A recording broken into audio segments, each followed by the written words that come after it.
All right. Are we okay? If you don't mind.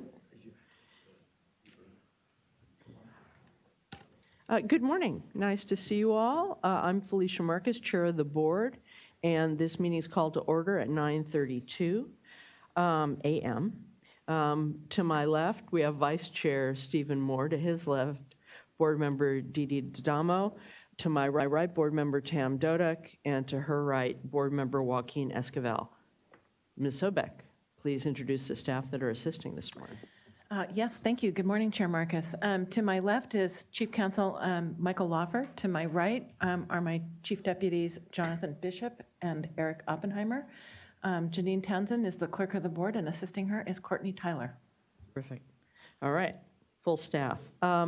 For those of you who are not familiar with our procedures, take a look around you and find the nearest emergency exit. And if you hear a red alert kind of a sound, grab your stuff, grab your friends, proceed cautiously down the stairs. We reconvene at Cesar Chavez Park near the corner of 10th and J Street. And if you need some assistance, someone will help you to a protected area. I almost said vestibule. I don't know why that's always in the script thing. Protected area, and there are protected areas on every floor for that purpose, so no need to worry. Also, the meeting is being webcast and recorded, so make sure you come up and speak closely enough into the microphone for it to pick up. We want folks on the webcast to be able to hear you as well as we can. And then finally, please take any sound-making devices you have and make them not sound-making devices, at least for a little while you're with us, just out of courtesy to everybody else and Board Member Dodek's sensitive ears. All right, with that done, we're on to the public forum, and that's the part of our meeting where we hear from anyone who'd like to speak on a matter that is not on our agenda. Do we have any? We have none this morning. All right, well, let's turn the page. Next, minutes from the February 20th board meeting. Do I have a motion? Adoption of the minutes. Any additions or corrections? I do have a set in the notes change on her board member report, so I'll go ahead and do that. And Michael just sent me the time of the closed session, so I can. All right, so the motion and the second, I assume, are as amended. Okay, terrific. All in favor? Aye. I abstain. I second. All right. Item number 2 is an uncontested item. Do we have any cards on it? No. All right, so it stays uncontested. Doesn't mean it's not important, but I can't pronounce it, so I'm glad I don't have to. Is there a motion? Move for adoption. I second. All right, all in favor? Aye. Aye. Thank you. As a part of the ongoing basin plan improvement commitment of our regions. Will you please, will you say it? I just say NTU. No, that's cheating. Is it just nephelometric turbidity units? I think you just said it better than I could. Oh, I'm so proud. What a nice way to start the day. Turbidity, our favorite subject. Turbidity, it comes in many forms. Comes up all the time. You'd be surprised how often turbidity comes up. All right, item number 3, current hydrologic conditions. All right.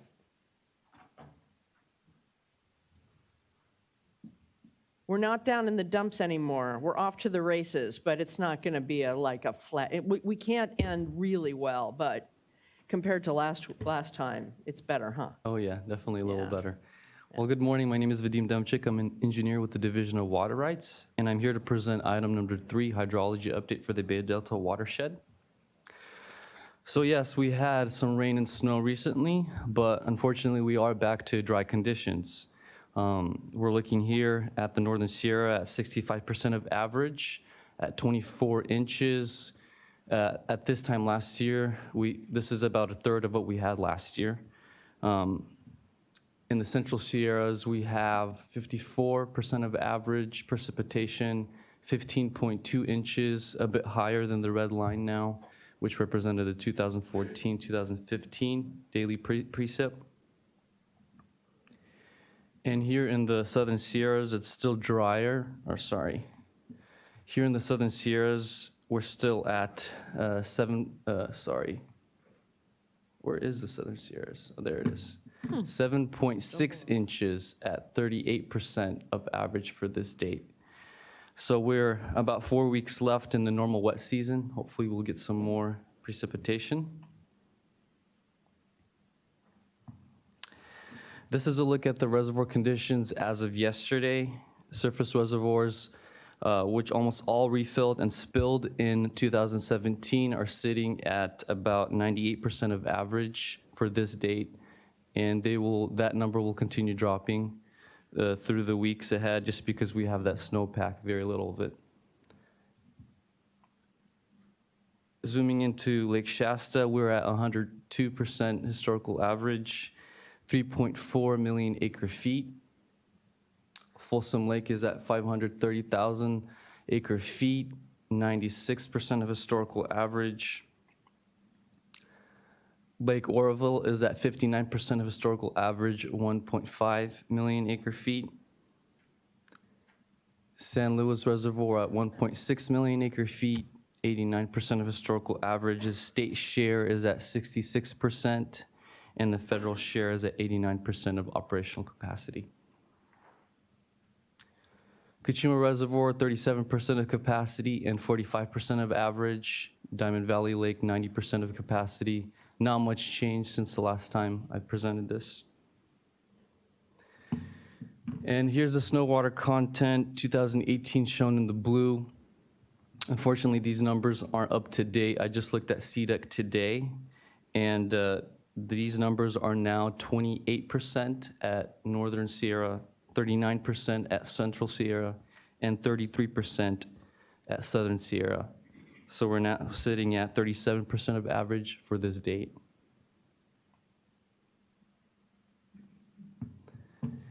Drought conditions. About half the state is experiencing abnormally dry conditions, and the southern half experiencing moderate or severe drought. Looks like the North Coast is still untouched by these colors. We'll see what happens. And here's the forecast, and this map is showing the likelihood of temperatures being above, below, or normal scenarios. The short-term outlook showing about 30 to 50% chance of below normal temperatures for most of the state, and no clear signal for the southern portion, shown in the gray. Short-term precipitation forecast showing at least 40% chance of above normal precipitation, and hopefully we can get more rain within these last few weeks of the normal wet season. DWR recently released fall 2017 groundwater level data. This one-year comparison of groundwater levels shows the short-term effects of the substantial recharge water available from the very wet conditions of 2017. I know it's a bit hard to see these colors. They don't look like that on my computer screen, but 6.9% of wells measured in 2017 displayed significantly higher groundwater levels compared to fall 2016. Approximately 60.2% of the wells show less than 5 feet of change in groundwater levels, and only 1.1% of wells displayed significantly lower groundwater levels. Interesting. Here's the change in groundwater levels between fall 2011 to fall 2017, and it shows the lingering effects of the recent drought period. And so when comparing fall 2017 measurements to fall 2011 measurements, only 2.1% of wells statewide displayed significantly higher groundwater elevations. Approximately 44.1% of wells showed less than 5 feet of change, and approximately 16% of the wells displayed significantly lower groundwater level elevations compared to fall 2011. And so, long term, we still are recovering from this drought. Short term, it looks like Northern California is doing a bit better. And so this concludes my portion of the brief, and I'm here to answer any questions the board members may have.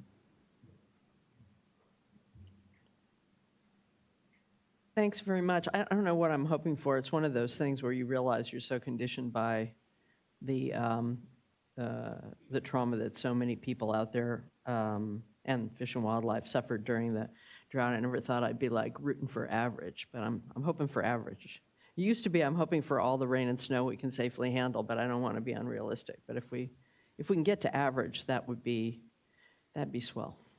If I could just jump in, that was a good addition on the groundwater slides, and if you could continue that or periodically continue it. Thank you. Thanks very much, as always. All right, item number 4, update on urban water conservation.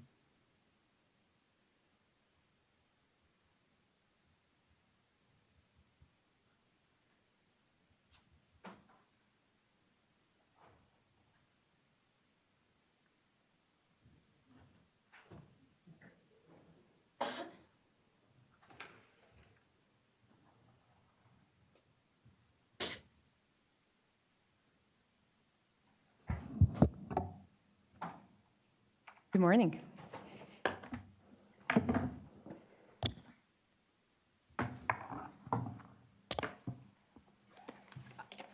My name is Jelena Hartman. I'm a senior scientist in your Office of Research Planning and Performance, and to my left is Kathy Freebert, also a senior scientist who is also our conservation specialist. And we'll just briefly touch on how we've done in January 2018 in terms of urban water production. We have a lot of data, 44 months since we started collecting, so we're tracking. And so let's see if we're close to average. Water savings, just under 1%. So I don't want to say it's within the margin of error because it still adds up to more than 950 million gallons saved compared to 2013 urban water production. And it would be enough water to supply 14,000 people with water for 1 year. And this is based on 91% suppliers reporting. We know we've had population growth, but I also don't want to try to make it look better than it is. This is barely different from 2013. Our reporting actually stabilized. We might stay at this level, but 91% this month, similar to what we had previous month. And in terms of water production, clearly we're up from last year when it was super wet. We just saw charts on the hydrology update. It was a record wet year, so January 2017, we had way lots of rain, more than what we had this year. About a third of suppliers reported no savings, so exceeding 2013 water production. About 1/3 of suppliers reported modest reductions in urban water production compared to 2013, so savings up to 10%. And the two of the darkest pie chart slices show about a quarter of our urban water suppliers who reported savings of 10% or more. So they managed to push down that January production, although there is very little outdoor use typically during this month. That is a significant feat. Yeah, I checked the list of non-reporters, and most of them are small communities. There are a few sizable ones, so I want to just find out why they're not voluntarily reporting. I mean, it may just be it's not required, don't do it, do something else. But I think generally folks continuing to report is what we're hoping for and what many of the agencies said they do, and I'm happy they are. But it'd be interesting to find out why some of the bigger ones, there are only a handful of them.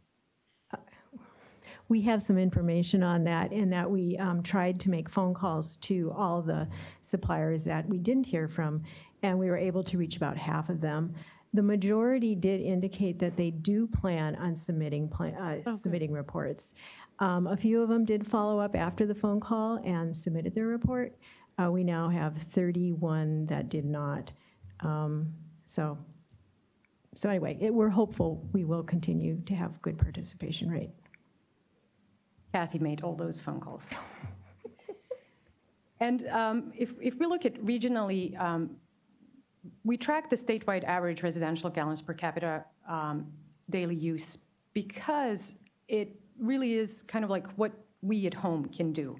And I think it's a meaningful metric. So statewide average residential gallons per capita per day was 71. That is jump compared to last year, but last year was a really wet year.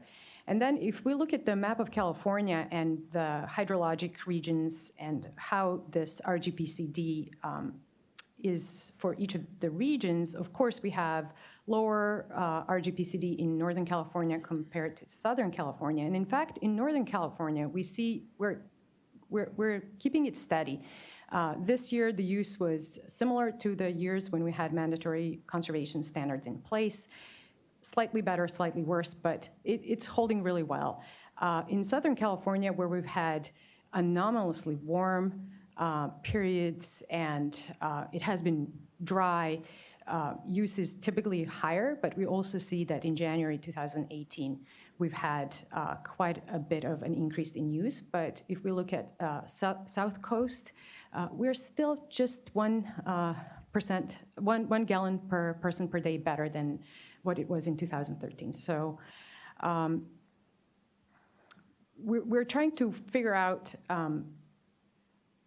how to present the data now that we have population growth, that we have some incomplete reports, and comparing in terms of ratio to the baseline year can sometimes be hard to wrap your head around if it happens to have been anomalously low or high 2013 as a baseline. So we're dividing with a number that's not somehow tracking a supplier that had really, really low 2013 use for whatever reason this year, even if they have reasonably good water conservation efforts in place, it can look like they're exceeding their baseline by some enormous amount. And vice versa, we can have large savings if that January 2013 was a really high baseline. So we're trying to kind of move away a little bit from that. But I want to thank you for that, actually. I was going to thank you for putting in that slide and that explanation. I think you all and your team members have done a really good job over the course of the last 5 years trying to explain how one number, a percentage, doesn't say it all. And I appreciate you saying you don't want to minimize it. This is a small percentage, and we always worry about that. But I mean, I look at that chart and I know how different those numbers are in the summertime, because over half of urban water use is outdoors on ornamental landscaping. And that's where the biggest freeboard is, where we need to focus on it. So I don't want to get overly worried in the smallest water use months, but I'm a worrier, so I always worry about everything. So I appreciate you putting all the data out and all the qualifications. You can't look at percentages without looking at gallons per capita, without looking at temperatures, without looking at what it was. So thank you for always doing that. It's really helpful. absolutely. And, you know, having that context is really important. When we look at the trends in urban water production, for example, when we look at 2018, 112 billion gallons total urban water production, it looks like it's below 2015, and that blue shaded area is our 2013 water production. But now caveats come in. This is based on 91% of reports. So when we have the additional 9% of suppliers and their production volume, we can kind of gauge, well, we know this orange dot is a little bit higher. So, I mean, all of these things need to be looked at together to kind of figure out exactly what's going on. But just keeping an eye on what's going on, even if we don't understand the very last increment of the reasons behind something, it's okay, because we're actually trying to track this. And the chart that you referred to is trying to put everything into perspective. And so this chart summarizes RGPCD statewide averages that we've had for each month since 2013. And the blue area shows that that range goes from 57, which is the lowest ever statewide average RGPCD. We have not done better than that, and goes as high as 143. So winter time, that use is a much tighter range. It goes from 57 to 83.5. And if we look just at the month of January, that range is even tighter. And we're talking really only about 16 gallons difference. So we are doing better than 74, which was statewide average RGPCD in 2013. But we also see that the opportunity in January to go low does not allow us much room. The real opportunity is up there in that top blue area of our whole range, and that's typically in the summer months. So we're hoping that this also help us answer the question, do we need to lose our sleep over this? And I think we should worry about things, but I think this puts things into perspective, and I wouldn't lose my sleep over this right now. Do you think part of the mechanisms of how we arrive at these general index numbers has to do with the variability of weather during the winter season, so that we have spells of dry weather where people will then turn on outdoor use that otherwise would be unseasonable? And do you think there's opportunity there as outdoor landscapes change over the next few decades to really drive down wintertime as well as summertime per capita use? Absolutely. I think there's opportunity to shift down all of our boxes.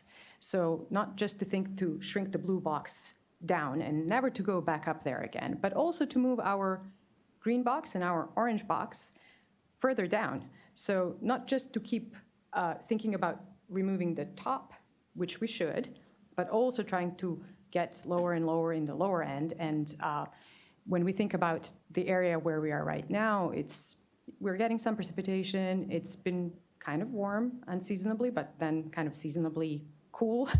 But if we think about Southern California, they've had very, very warm temperatures. And I also made a lot of calls to about top 15 savers and top 15 that exceeded their use. And there are some suppliers who told me, like, they have 15, 20 years of data, and this has been their highest January. So temperature definitely has a large role to play. People are turning their outside use up. So if we can change that irrigation behavior in the summer, I think it will carry over into the winter.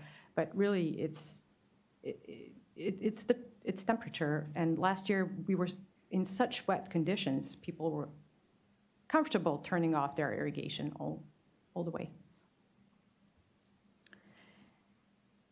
In terms of the next steps, I will then just cover the last one. We are watching winter precipitation like everybody else, and as we've just seen in the previous item, this has been the story of two Californians all the way through. We've had extremely dry February, and then we got a big feast of storms in early March. So this is something that for sure will play into those urban water protection numbers that we bring you next month.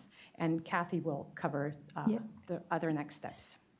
Yeah, as mentioned earlier, we will continue to encourage reporting and make follow-up phone calls and letters, and hopefully we can keep that participation rate. I was encouraged to see some gaps filled too, where a supplier went back and filled in several months where they had missed their reports, so that's encouraging. And the other activity we have going on is the rulemaking to prohibit wasteful water use practices, and we had a workshop on February 20th. We are going to have a second 15-day comment period, and so stay tuned on that. Great. And then, of course, there's the legislation that's pending on a whole host of things. That'll move us to a different paradigm. That's great. Thank you so much, and may we have a feast of storms. You could have the quote of the day. Now, I like that as a concept. Not the Monty Python kind, the Babette's Feast kind. Yeah. Mr. B. Terrific. Thanks so much. Item number 5.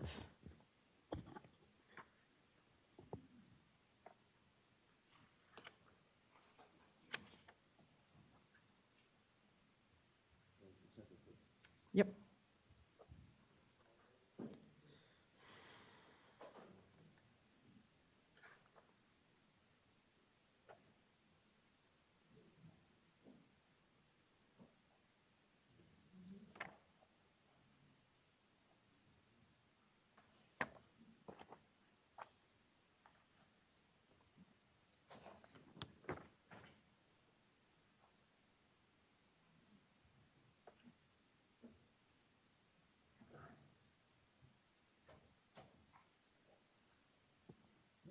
Thanks for traveling Yeah.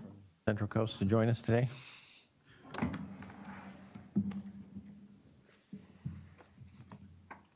Well, thank you. I guess I'll get started. I'm Peter Mertens.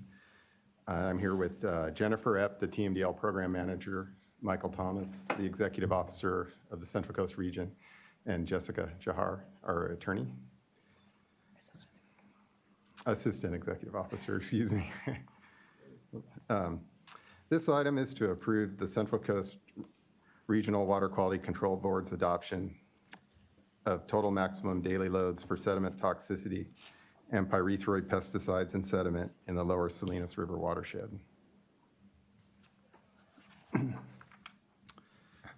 Here's an outline of our presentation on this item. We are going to give you background information on the TMDL, discuss the TMDL analysis, review the TMDL components, summarize the public comments, present conclusions, and present recommendations. This is a map of the Central Coast region with the Salinas River watershed shown in yellow and the project area of the lower Salinas River watershed highlighted in green. The Salinas River watershed drains northward into Monterey Bay and the Pacific Ocean. Now I'm going to show you an enlarged area of the project area. This is a more detailed map of the lower Salinas River watershed. There are two major drainages in the watershed, the Salinas River shown in blue and the Reclamation Canal shown in pink. The city of Salinas is located in the center of the watershed and is surrounded by highly productive irrigated agricultural lands.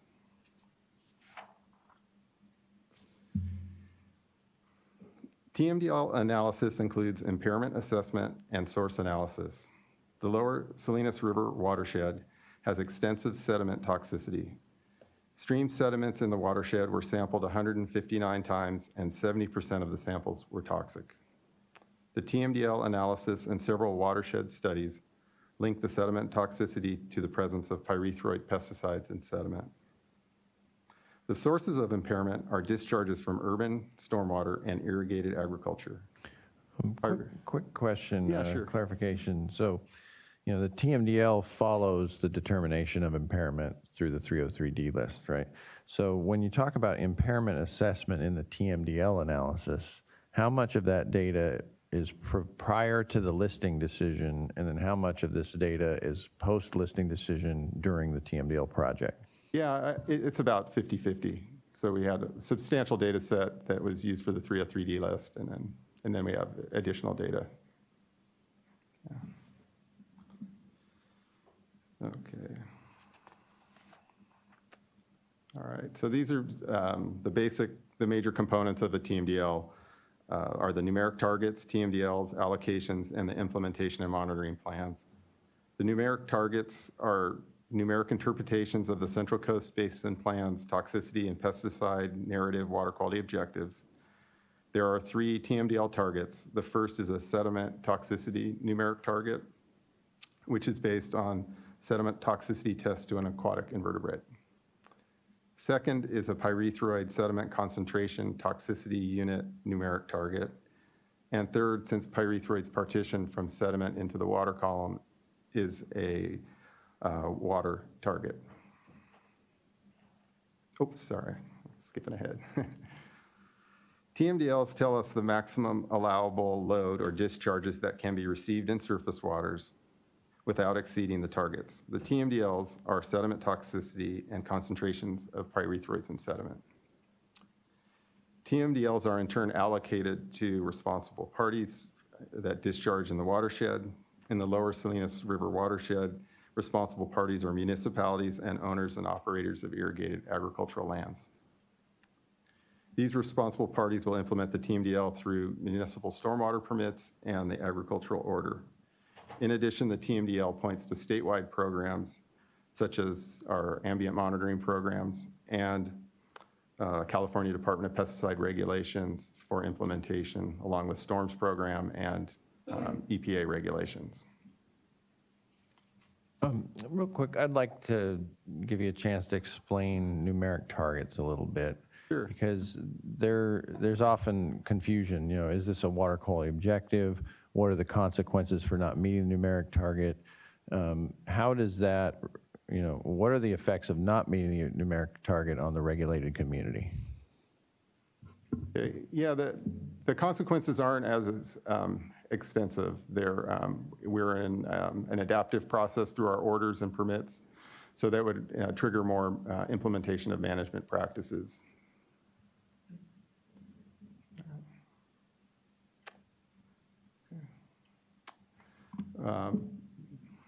State Board received 2 public comment letters on the TMDL.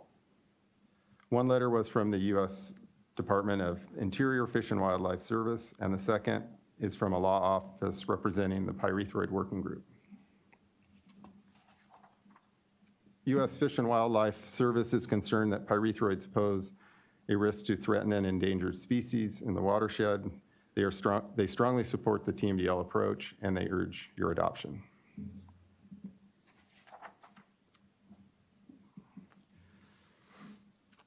The pyrethroid working group asks that you send the TMDL back to be revised by the Central Coast Water Board. They would like the Central Coast Water Board to develop an approach similar to the Central Valley Water Board's pyrethroid basin plan amendment. Specifically, the pyrethroid working group would like the Central Coast Water Board to use the UC Davis criteria as triggers and not as TMDL targets. However, triggers are not needed because we already have a lot of data for the watershed, and the water quality problems are well defined. The pyrethroid working group also states that the TMDL should only allow water targets based on the UC Davis criteria to be compared to freely dissolved concentrations of pyrethroids and not whole water samples. The TMDL follows the recommendation of the UC Davis criteria and allows environmental managers the discretion to choose. To be consistent with the Central Valley Water Board, the pyrethroid working group requests that the Central Coast Water Board develop goals instead of TMDL targets. However, the Central Valley Water Board does in fact have TMDL targets. They have TMDLs integrated into their basin plan amendment. And the 2 regions have similar approaches towards TMDLs. The pyrethroid working group states that the Central Coast Water Board failed to consider research they provided, and the Central Coast Water Board did consider this research, and it is incorporated into the documentation. The pyrethroid working group finds the water quality criteria used by both regions based on the UC Davis methodology to be overly conservative. Staff reviewed the criteria and determined there are factors built into it, but they are not overly conservative. They're necessary for achieving the objectives. The pyrethroid working group found that the TMDL process was not as fair, open, and transparent as the Central Valley Water Boards. The Central Coast Water Board had extensive engagement and stakeholders engagement with stakeholders spanning several years on this project. Additionally, this project was informed by a previous similar TMDL that also had extensive stakeholder process. Overall, we work closely with the Central Valley Water Board, other regions, and State Board on addressing pesticide water quality problems. There are similarities and differences between our approaches, but we develop our programs to best serve our unique regions and protect water quality.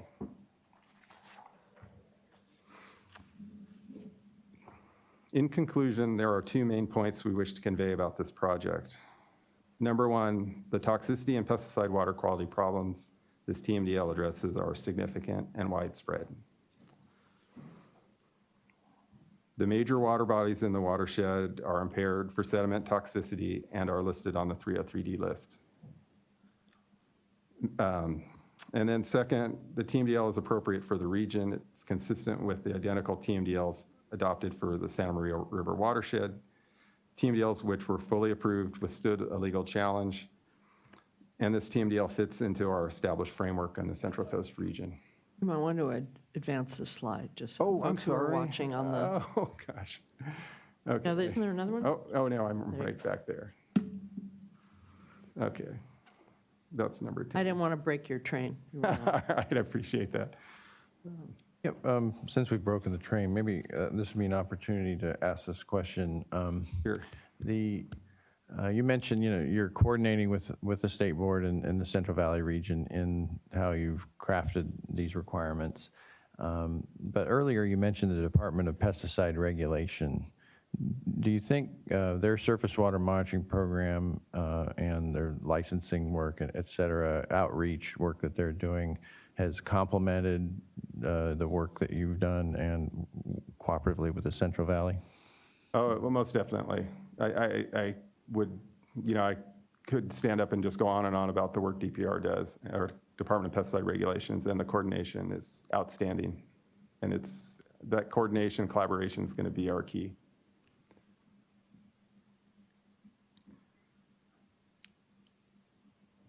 And, okay, finally.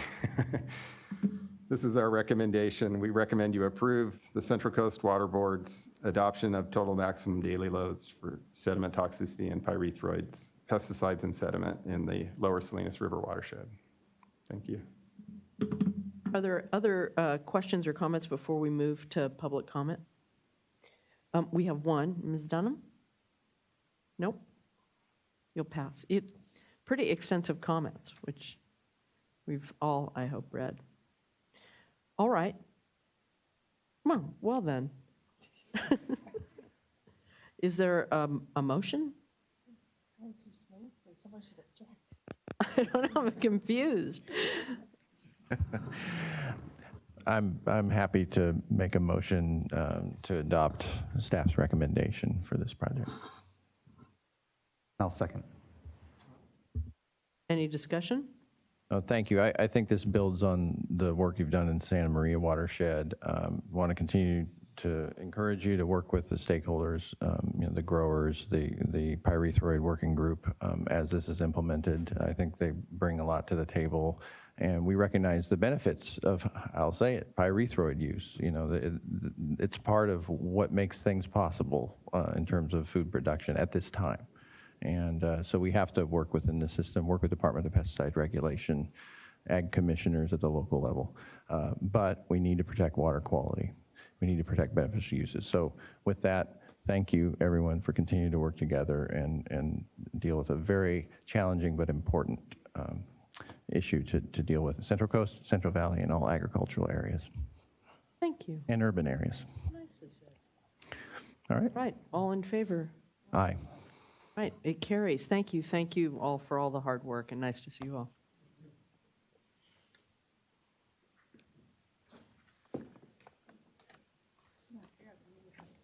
I know, you're just jealous. Hey, we're not done yet. All right, item number, I know, I feel like I should go through 2 brutal days to pay you back, right? I'll think of something else. Maybe I'll run a race or something, right? All right, item number 6. I've had my days, and I will, yet.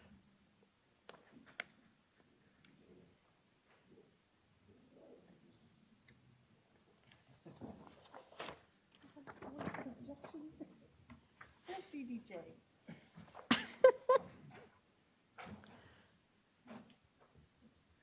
Thank you very much.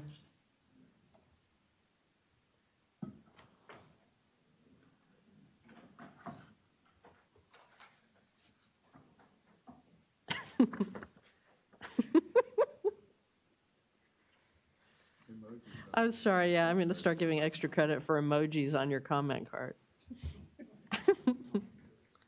I don't encourage them. It's not like it clutters anybody's face but mine. It doesn't even end up on your speaker list. Okay, good morning. Hi. Hi. Darren Paul Humes, Deputy Director for the Division Drinking Water. Today on item 6 marks a really monumental end to a lot of work, I guess is the best way to put this. So I have a crew here that's going to do a quick presentation. This is a regulatory package for surface water augmentation for placing recycled water into reservoirs. And I think this is a pretty monumental moment when it comes to recycling in California, kind of a milestone mark. Obviously, this is a regulation package, so board approval today will allow us to submit the regulation package to get final approval on it. So it will be a little bit before we actually have it in place and off and running, but this is the kind of the final step in the march to get that done. So with that, with me, to my right, I have David Rice, our Office of Chief Counsel representative, helping us, and to the left, Randy Barnard, who will do the presentation this morning. And then for questions, we have Bob Holquist and Michael McKibben, who are just some members of the team.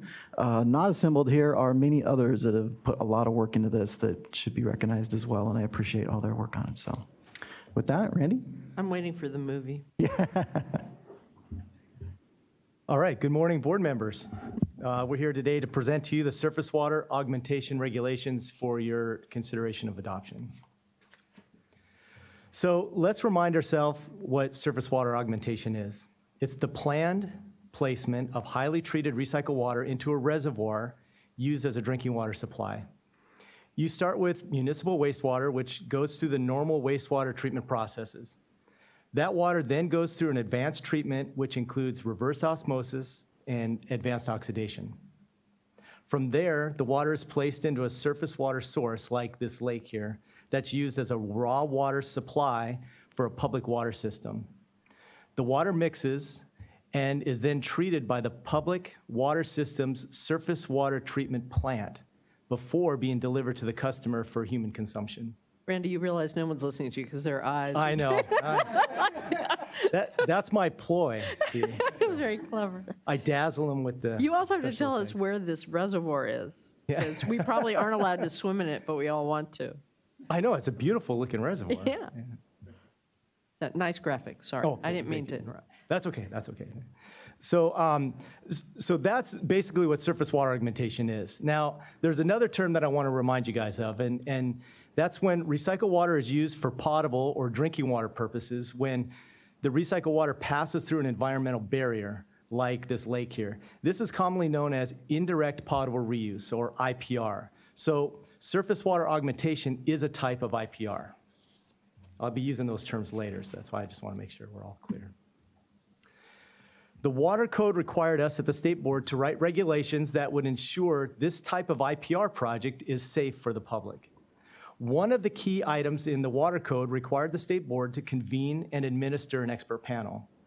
The expert panel was required to advise us, the State Board, on public health issues and scientific and technical matters regarding developing safe surface water augmentation regulations.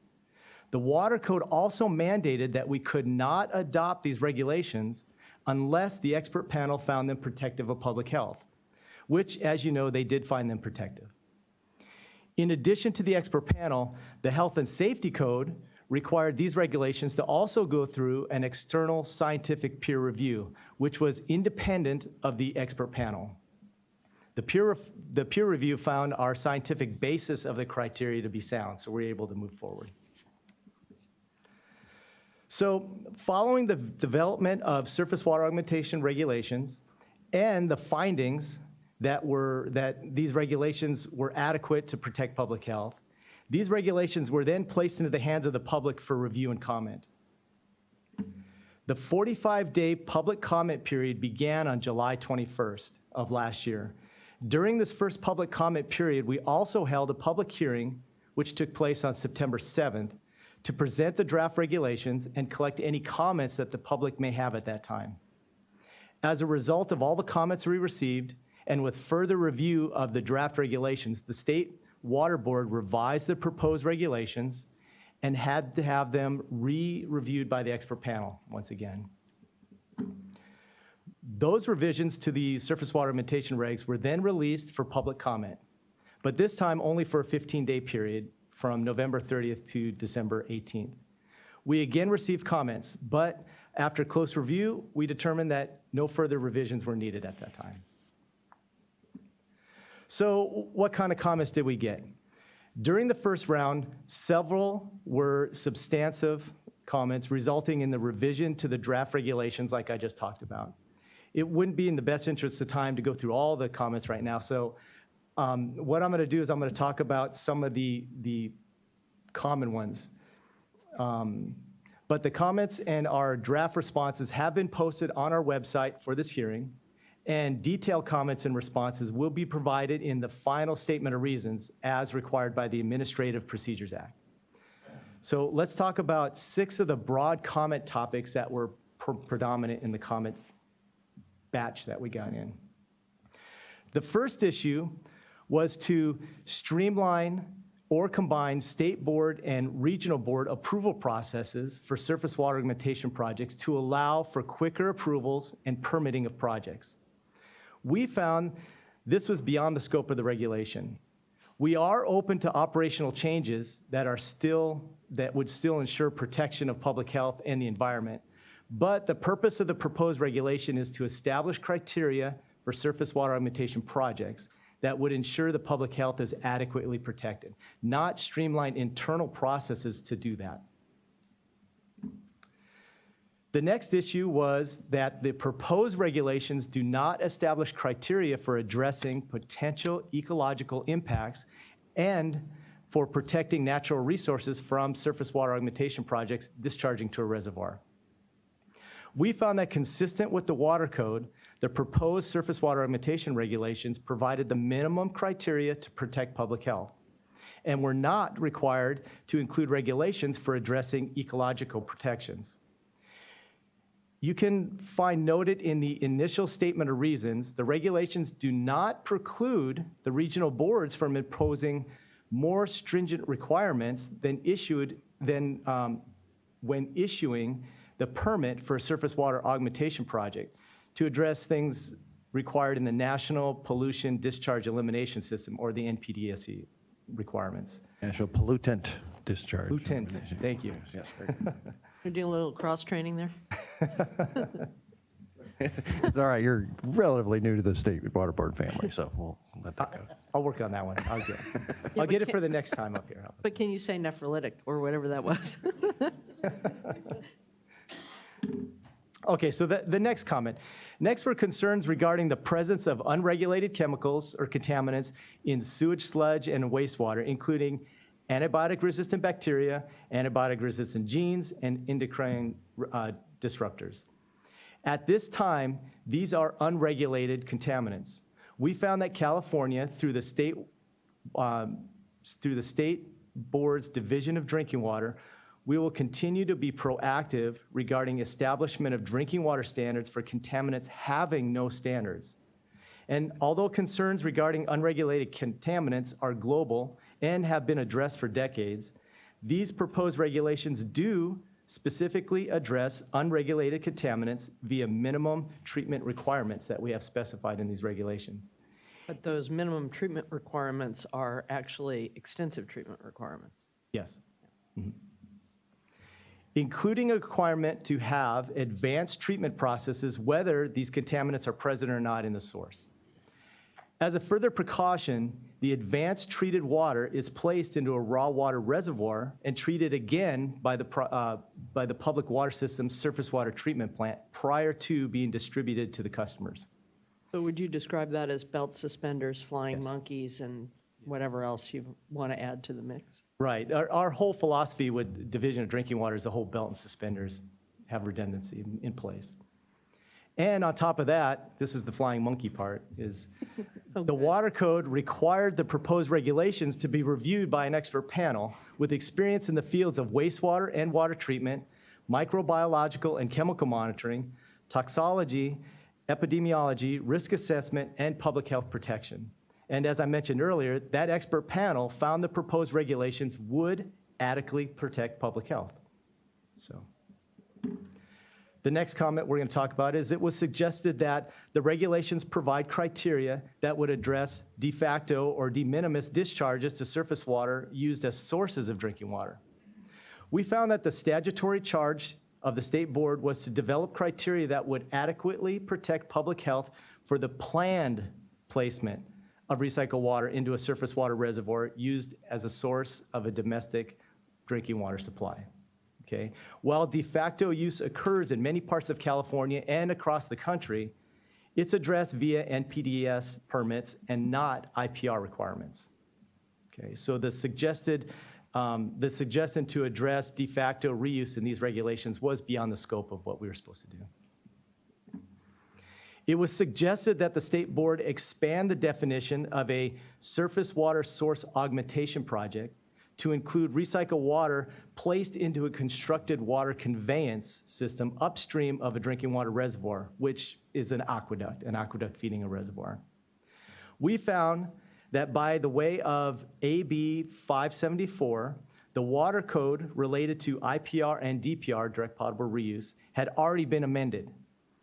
The definition of surface water augmentation was repealed in this Assembly bill, and a definition for reservoir water augmentation was provided. The definition for reservoir water augmentation is similar to the repealed definition in surface water augmentation, but it includes the need to consider placement into a constructed system conveying water to such a reservoir, like an aqueduct. So it's already covering that. So we at the state board intend to revise the surface water augmentation regulations accordingly after meeting the statutory mandate we have to adopt these surface water augmentation regulations, which was left unchanged by the bill. So we're going to address that comment, just not right during this period. And finally, regarding operator certification, it was suggested that the regulations recognize operators with advanced water treatment certifications, such as the certification program currently being developed by Aqua, and that the regulations allow for drinking water treatment operators to operate wastewater treatment plants. We found that even though we are aware of this pending advanced water treatment certification program, and by the way, we are taking part in that process. We're on the committees and things helping with that. Since that process is not yet completed, it wouldn't be appropriate to reference it in these regulations. So regarding the recommendation to allow operators to be either water treatment operators or wastewater operators, the proposed regulations do not prohibit water treatment operators from being wastewater treatment operators. And existing sections of Title 23 already address the certification requirements for operating wastewater treatment plants under these circumstances. So as a side note, Title 23 is not part of the proposed regulatory action, but it already currently allows certified water treatment operators to operate wastewater treatment plants. So that it kind of covers itself. Again, all of these draft responses to comments are listed on our website if anybody's interested in seeing them a little bit more in depth. Thorough, actually. That's good, and really the bottom line on several of these is that these are not barriers in your proposed language, in your Correct. proposed regulations. No, they're not. That you always can create more clarity or that sort of thing, but in your assessment of those comments is there is a pathway to deal with those issues. Yes. As we've drafted these regulations. Yes, correct. Thank you. Now, that brings us to this hearing. For you, the board, to consider the adoption of these proposed regulations for surface water augmentation. So if the board determines to adopt these proposed surface water augmentation regulations, what happens next? Well, after board adoption, we need to complete the final regulatory package. That package will then undergo a number of internal reviews and approvals, such as those by the Cal EPA and the Department of Finance. Then it all gets submitted to OAL. OAL will have 30 working days to review the regulatory package and determine if the State Water Board complied with the requirements under the Administrative Procedures Act for adopting these regulations. Once approved by OAL, they file the regulations with the Secretary of State, and it'll subsequently be adopted into California Code of Regulations.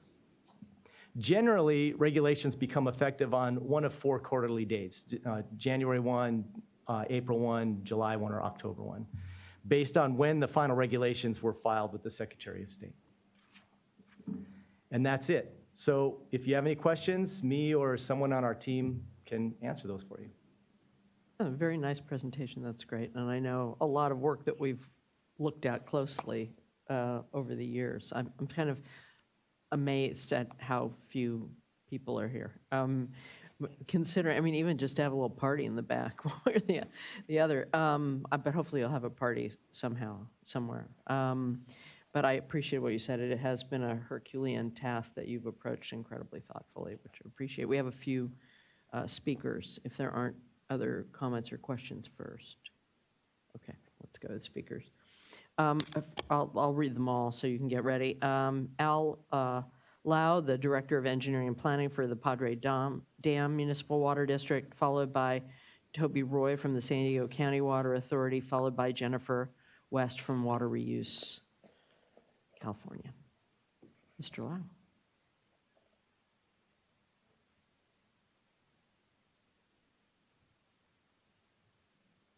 Good morning, board members.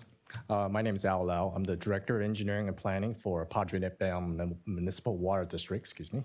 On behalf of Padre Dam and our project partners are East County Advanced Water Purification Program. Those include County of San Diego, City El Cajon, and as well as Helix Water District. We fully support the adoption of the regulation. And with that, Padre Dam and our project partners have been following the regulation since inception.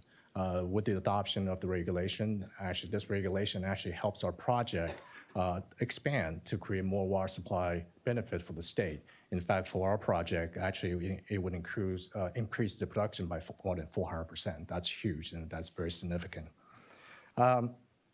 With that, our project is really going to be one of the first projects in the state to utilize this regulation. So we look forward to that, and thank you very much for your consideration. Hopefully we get that adopted today. And of course, our neighbor in San Diego County, City of San Diego, is also contemplating a similar project as well. With their project, they can create up to 100,000 acre feet of water supply. That's 30% of their water supply for the region. So overall, San Diego region is really looking forward to the adoption of this regulation.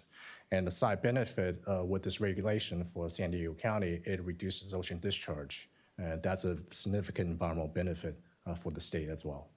So with that, I want to commend the state board staff, in particular DDW, and the expert panel, working diligently, developing this regulation, and we look forward to adoption and implement our project. And finally, I just want to make the note with adoption of this regulation, it is a final step on our end of it to implement our program. This provides us with regulatory certainty with our project partners and our board as well. Thank you. Thank you. Thanks for your leadership on all of this. It's been impressive to watch.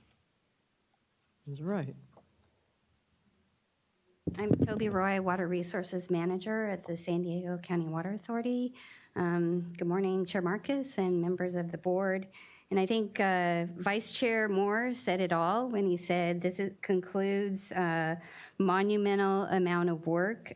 We've been following this process in San Diego since adoption of SB 918 and SB 322, and have participated the whole way through the development of the regulations, the expert panel review.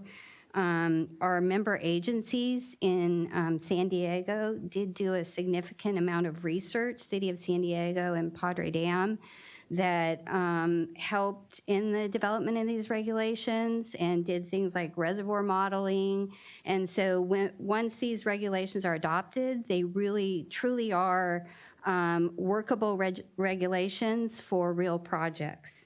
This is really a beginning for the next phase for us, and that includes the construction of potable reuse facilities in the San Diego region. And the first out the gate are Padre Dam and the City of San Diego. We could have pure water projects online as early as 2021. And we do appreciate the dual permitting approach where the regs address public health, and the regional board will ensure protection of all the other beneficial uses. And we want to thank the staff for all of their efforts. They put a lot of work into this, as well as the work of the expert panel. So say thank you. Thank you very much. Thanks for all your time as well. Ms. West.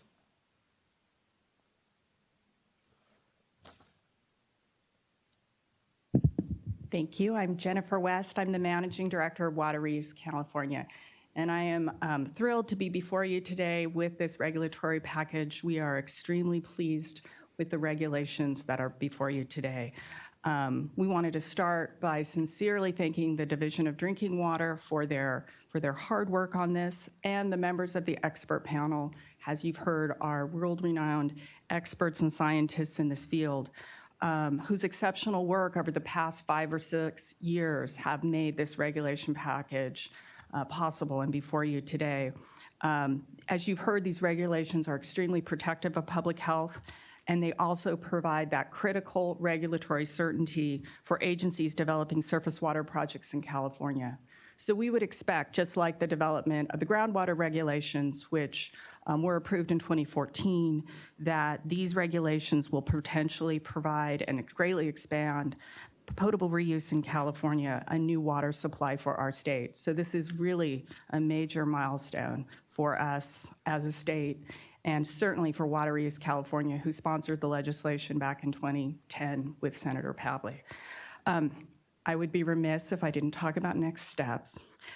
Next steps with the passage of AB 574 is the development of regulations for raw water augmentation by 2023. And we know your staff is already working with the Water Environment Federation on the needed research for that next regulatory package, which will also include an expert panel. So we hope that in addition to that, that your staff this year with DDW can begin developing the framework and the development for just at least the framework for the regulations that will be needed. But again, we're just extremely thrilled and pleased to be here at this point. So thank you all. Thank you for all of your hard work as well. Comments before I ask for a motion? You said it all already. All right. Please. You're going to let me make the motion? It's a great honor that I make this motion to adopt the surface water augmentation regulations. And just, folks have mentioned this, but my comfort level in making this motion is enhanced considerably by the careful science-based process and the expert panel and the data-driven work that is within this package. And I want to thank the San Diego Water Authority, Padre Dam, and the host of water agencies that have invested in the research, and so that we really are adopting, if we adopt, a data-driven decision-making package, and that will really help with water resources in our state. So I make the motion and leave it there. Again, yeah, incredible work by staff and truly groundbreaking when you consider we're the first state to really be able to take this on. And we're blessed to be able to have the resources to be able to take this on, I think, more than anything. So I second, and great work, everyone. Well, thank you all. I think it's really pretty. I mean, some people think it's a baby step. Other people think it's a bridge too far. It's however you think about it. I think the thoughtful, prudent way that you all have approached this, both you and working with the flying monkeys, with the expert panel. I know. Now there's a competition for quote of the day now, between Randy and Jelena. Yeah, Kathy. Exactly. Sorry. I'm a self-entertaining unit. It's just the way I get through the day. But I really think it's a huge historic step, and I think approaching it as prudently and as thoughtfully and as professionally as you and the whole team have, as well as the folks who've engaged, is going to serve us well in the short and in the long run, and there's a lot more work to do, so thank you. So with that, I'll call for a vote. All in favor? Aye. Aye. Right, it carries. Go have a recycled beer somewhere on me. Send me the bill.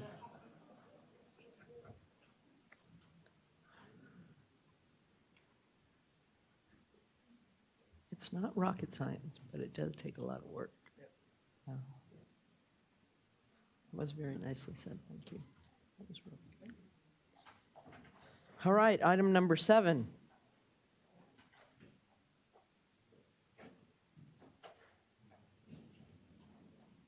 Thank you so much for bringing this update. It's an issue that many of us have spent a lot of time over the years, and I'm really looking forward to this one in particular.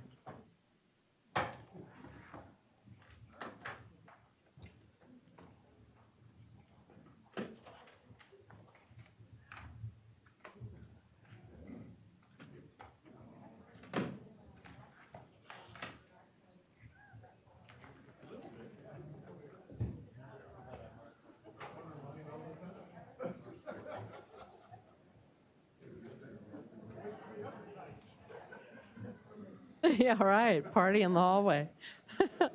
What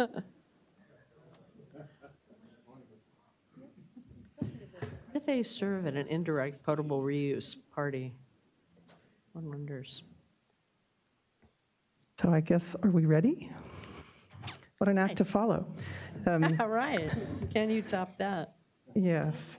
They can. I think you The can. truth is they can. Well, we have a few things up our sleeve, but good morning, Chair Marcus. It's still morning. I'm happy about that. Yeah. And Vice Chair Moore and members of the board. I'm Diane Barclay, and I am the manager of the Underground Storage Tank Cleanup Fund in the Division of Financial Assistance. And I have here my colleagues from the Division of Water Quality, because we're going to give you a joint presentation on the underground storage tank program and the cleanup fund, because we collaborate often towards our common goals. And so to my left, I have from the Division of Water Quality, Matthew Cohen, who manages the underground storage tank and geotracker unit. And to his left is Dan Newton, who is the section chief for the underground storage tank and site cleanup programs. And then to my right is Salika Potter, who is the payments section manager for the fund. And to her right is Therese Barakat, who supports us legally from the Office of Chief Counsel. And so we're going to have Matt first talk to you about the underground storage tank program, and then I'm going to follow with some information about the cleanup fund. Good morning. Thank you for Oh, can you hear me now? Yeah. Thank you for having me today. As she said, my name is Matthew Cohen. I'm the unit chief for the underground storage tank cleanup and geotracker unit in the Division of Water Quality. I'm going to talk to you today about the underground storage tank cleanup program. I'll give you a program overview, talk about some of our successes, talk about some of our current projects, and then what our future challenges will be. So to date, we've closed over 38,000 underground storage tank release cases. That's 92% of all cases statewide. Since the policy, the low threat closure policy was adopted in 2012, we've closed nearly 4,500 cases. And in the last fiscal year, we closed 536 cases. That is second most nationwide. We are left with approximately 3,100 open cases. Of those cases, about 65% of those are regional board lead cases, and the remaining 35% are local oversight program lead cases. And the funding breakdown, it's about the same. It's about 62% are in the cleanup fund, and 38% do not have a cleanup fund claim. Our number of new releases is reducing. In the last fiscal year, we had 59 new release cases. That is the lowest release rate. According to EPA, that's the lowest release rate in the nation. And of those 59 cases, most of those cases are old found releases. They're not new releases from new systems.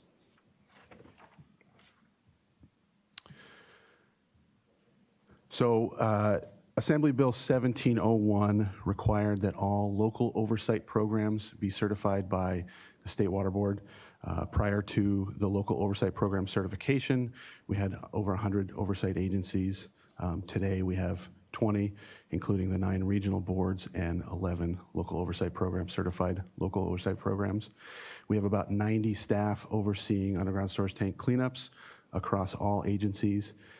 And we sort of expect the number of cases per caseworker is reducing. We'll talk a little bit more about that later, but that's an expected thing. That's a pretty astounding evolution, you know, going from that many oversight agencies and with the certification process driving that. So the remaining do they tend to be county Department of Public Health or Environmental Health? Most are county Department of Public Health. Yeah. And what were some that have been eliminated? Were there just there were cities? fire departments. Fire departments. A lot of local implementing agencies that sort of didn't have the required expertise. Right. Right. To borrow from our DDW, the TMF, the Technical Managerial and Financial Capacity. Yes. So do you see some parallels here in terms of oversight of programs and the need to consolidate? Okay, anyway, I'll just make that point. Thank you. Thank you. So this slide gives a little bit of a history of the underground storage tank program. The blue line represents open cases per year, and the orange line represents cases closed each year. As you can see, the program began in the 80s. We quickly ramped up in terms of our caseload as station operators prepared for the various upgrade requirements. In 1992, the US EPA published an audit of the UST program and suggested that California should close more cases. And then in 1995, the Lawrence Livermore National Laboratory published their recommendations to improve the cleanup process for California's leaking underground storage tanks. And as a result, the State Board issued the interim guidance directing agencies to aggressively pursue low-threat closure. And then that was signed by Executive Director Walt Pettit, and it's sometimes referred to as the Walt Pettit Memo.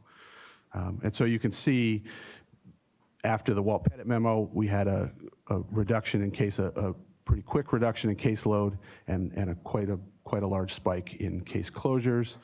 And then later in the 90s, the MTBE was identified as an emerging constituent of concern, and our closure rate reduced at that point.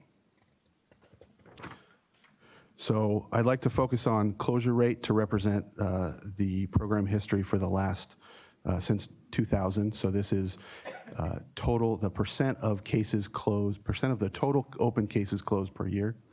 And as you can see, through the early 2000s, we were relatively flat. Our closure rate was relatively flat to decreasing. Then in 2009, the State Board passed the actions to improve the UST program, and we had a spike in closure rate that started to fall off. And then in 2012, the State Board adopted the low threat closure policy, and we had another big spike in closure rate. And as you can see, that's starting to fall off. And we expect that. We expect that, as we close the easy cases, we're left with the more difficult cases. And so we'll do a little bit more talking about that later, but you can see that reduction there.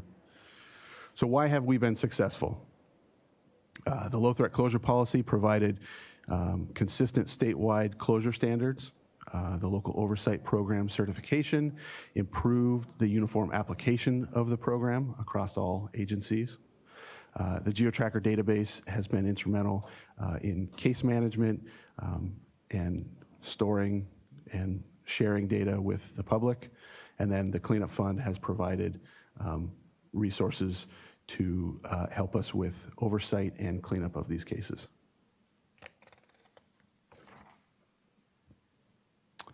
So where are we now? As we discussed previously, the closure rate is reducing, and we've closed a lot of the low-hanging fruit, the easy cases, and we're left with the more difficult cases. We conducted an analysis of the current caseload, and we specifically looked at current status versus length of time in that status. We think about 25% of the current open cases can be closed in the next 1 to 2 years. We think that about 40% will take about 2 to 5 years, and then the remaining 35% will take 5 or more years. The question about what makes a site, I should know this, ineligible for the cleanup fund? Well, it's typically like ownership, or did they own or operate the tanks? So they just I think don't meet Salika some can of the answer that criteria? question pretty well. So for the cleanup fund, there's permitting requirements for the tanks, and usually that is the issue that makes most people fall out. There are other various eligibility factors as whether they pay their fees through Board of Equalization, and definitely ownership of the tanks. And we know that there's a lot of responsible parties that aren't aware that they've been that they're eligible or they've applied in the past, and for whatever reason, they didn't complete the application process. And so we're working with US EPA to try to sort of move some of those along and get the word out there and get more of the eligible cases into the cleanup fund so that we have the resources to address them. We'll talk a little bit more about that later, but That does sound a little like a compliance assistance challenge. You know, for instance, if they have no permits, you know, how do we get them the permits so they can become eligible? Right. Right. So the remaining 1,100 cases are we're calling them stalled. A stalled case is a case that's not progressing towards closure as we would normally expect. Typically, the issues are unresponsive or unwilling RPs, complex site conditions, or ineligibility for funding. These stalled cases take more staff time, so we talked about how the number of cases per staff was reducing, and that's expected because these are harder and there's a lot more work involved. And so we need to develop new tools and business processes to address the changing caseload. This slide gives you a breakdown of that 1 to 2, 2 to 5, and 5+ for each of the oversight agencies. So the regional boards are on the left and the local oversight programs are on the right. As you can see, we have a lot of work in Region 4 in Los Angeles and the Central Valley, and this sort of gives you a visual representation of that 65% with the regional boards, 35% with the local oversight programs.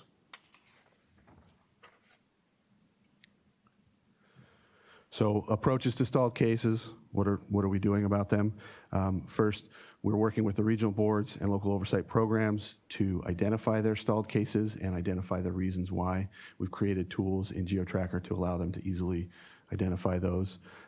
We are identifying and developing stalled case tools, so templates and process improvements, things, identifying ways for them to easily navigate the enforcement process and sort of some things that we can use to find RPs and things like that. We're emphasizing the importance of comprehensive path to closure plans for all cases, and we'll talk more about this in a minute, and then continued training to improve consistent application of the program, and we do this through roundtable meetings. And then facilitating conversations between responsible parties and caseworkers. We think that it's really important that we get everybody in the room to sort of solve these complex problems, and we've seen that with the expedited cleanup account program that's also a really helpful thing. You have roundtable type meetings with the local agencies? Because Yes. I always love to see the roundtable. We have a regional board roundtable and a local oversight program roundtable. Great.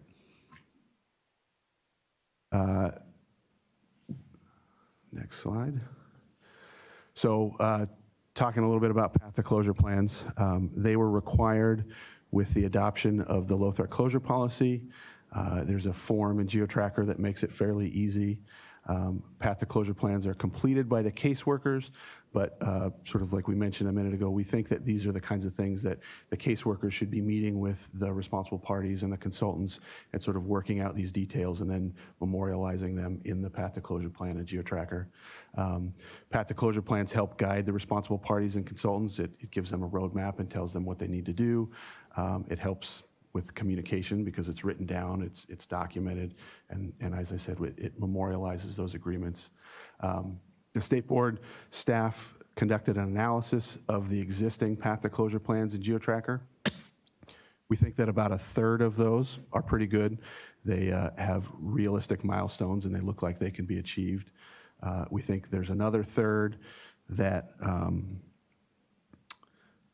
don't look like they're being updated because the expected closure dates have come and gone, and so we think that caseworkers should be updating those. We think that there's about 20% that don't appear to have sufficient information to move the case forward, and then there's 15% that either aren't complete or have no path to closure plan. And quality path to closure plans will help us predict sort of the future of the program. It'll help us understand when cases will be closed. US EPA is also helping us with our stalled case efforts.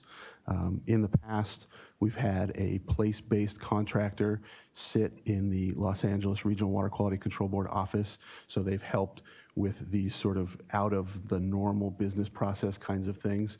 They'll do RP searches, or they'll do EAR account nominations. So EAR, what does EAR stand for? Emergency abandoned recalcitrant. That's the one. And so similar to Region 4, we thought that with our current grant, we would apply this sort of statewide. We didn't have enough contractor staff to put somebody at each regional board, but essentially what we've done is we're meeting with, so State Board, US EPA, and the contractor staff are all meeting with the regional board, are all meeting to collaborate, and then we're developing individual case strategies for these stalled cases, and then the contractor is following up with assistance implementing those things, so things like funding applications and RP searches. So what do we have to look forward to? The removal of single wall tanks. So the past re-up of the cleanup fund required that all single wall tanks be removed before December 31st, 2025. There are 3,100 single wall features, tanks and piping from 1,286 facilities. We expect to see somewhere between 500 and 1,000 new release cases from the removal of those. And we kind of think that they're all going to happen about 2024, 2025. And so it poses a unique challenge in that as our caseload reduces, that may be a big number. In 2025, we may have a lot less staff, a lot less resources to address those cases.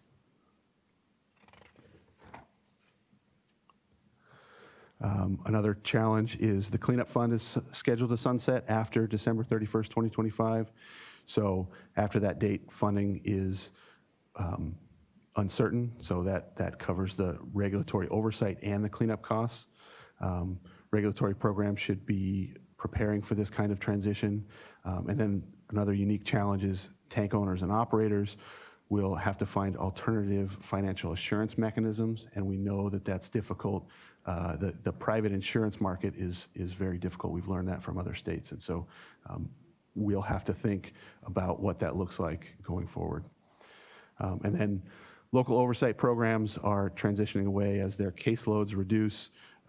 They're dropping out of the program. The 11 that we have now are certified through June of 2019, and we're just starting the process for the next 3-year certification period.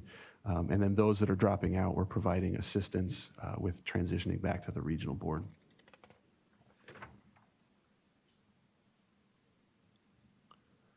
And then sort of the big one, what does the future of the underground storage tank program look like? As we reduce cases, where do we go? Regional boards are likely to roll underground storage tank programs into existing site cleanup programs. Some have already done that. We think that we need to plan for the eventual transition of all these open cases to those other programs, and as well as the resources, and then figure out how to take the successes that we've had in the underground storage tank cleanup program and apply those to the site cleanup program and make that a successful program as well. And so that concludes my presentation. If you want more information, there's our website there and the link to the latest US EPA annual agency status report. I think it's an important point you make there at the end that, a program can't just end abruptly and fall off the cliff. There needs to be a smooth transition really from a fuels-based program to, solvents and everything else with fuels as part of that greater universe. Yeah, we like to think of it as a soft landing. Yeah, right. Very good. Okay. Well, thanks. I look forward to hearing more about that. Just one real quick question. When it comes to the replacement of the single-walled tanks, since everyone's going to wait till that last moment and it's going to be a big hit and you might not be staffed up to necessarily, provide the resources necessary for that transition, are there any incentives that you can sort of offer up to folks to replace? The deadline is, a good bit in the future for some, but is there some way to get people in early now while, you have the staff and have the resources? Yeah, our prevention team they are working with US EPA to do outreach, and so they're trying to encourage people. The sunset of the cleanup fund is a pretty big encouragement that, hey, if you have a release, there may not be money to clean it up if you wait too long.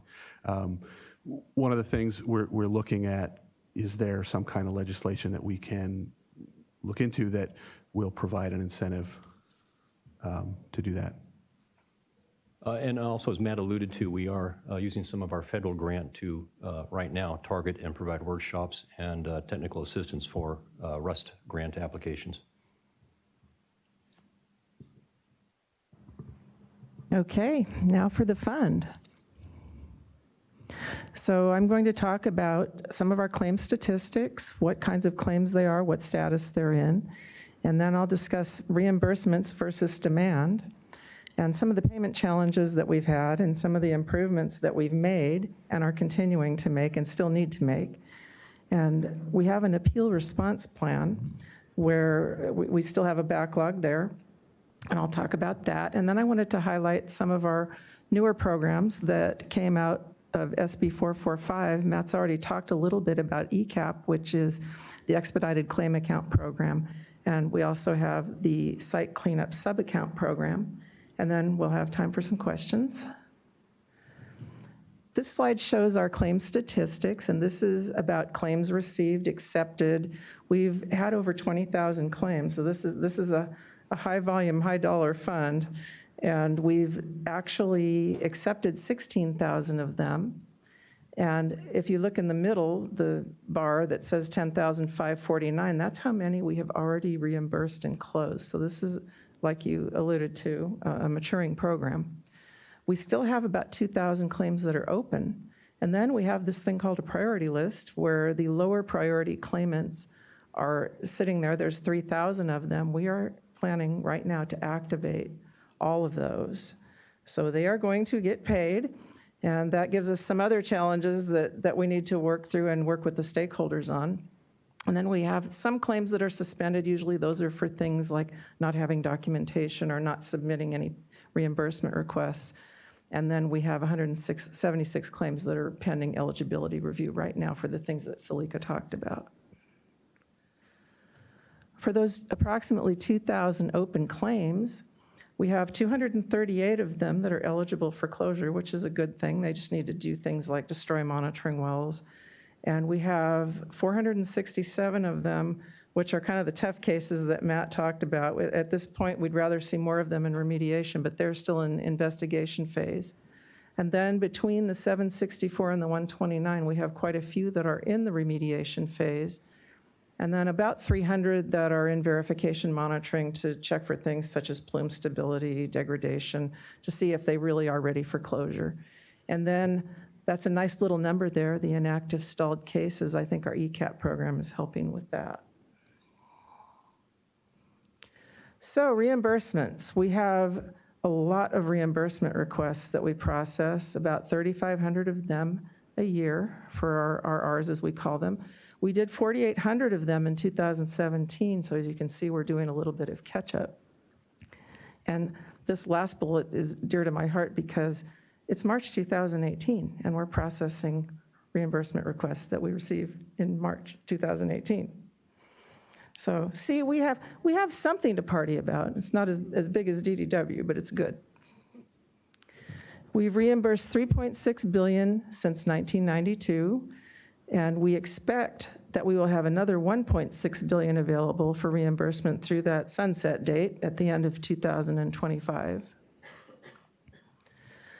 This slide is my favorite because it shows the enormity of what we're doing here. The bottom, the blue line is how much we receive into the fund annually, which is about $342 million. And the green line is how much is in the fund, and that circle that you see there, I don't have a pointer, but it's right around the 705. It shows the balance now, which some people look at that and say, wow, that's really high. Why are you sitting on so much money? But then you look at the red line, which is the demand, and the scale is in $1 million. So that's $4.5 billion that was needed to be paid. And now we're looking over to the right side of the graph where the demand is going to meet the balance. We need the money. So And I think since we did this slide, those lines are going to converge a little sooner because we're getting ready to activate all of those D-level claimants.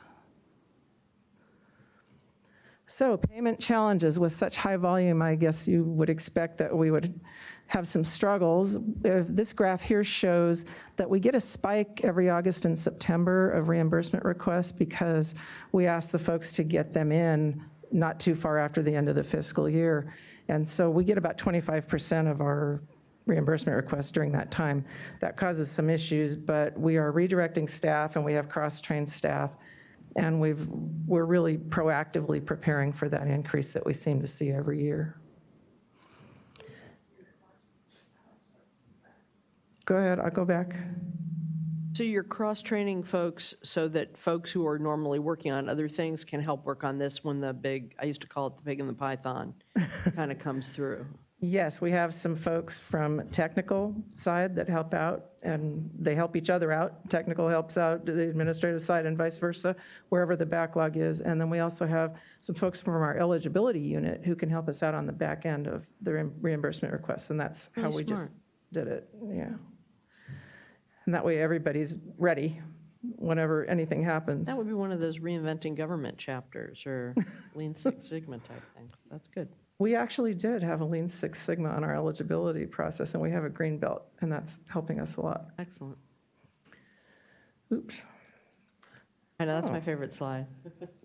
Sensitive. Well, yes, I like that one too.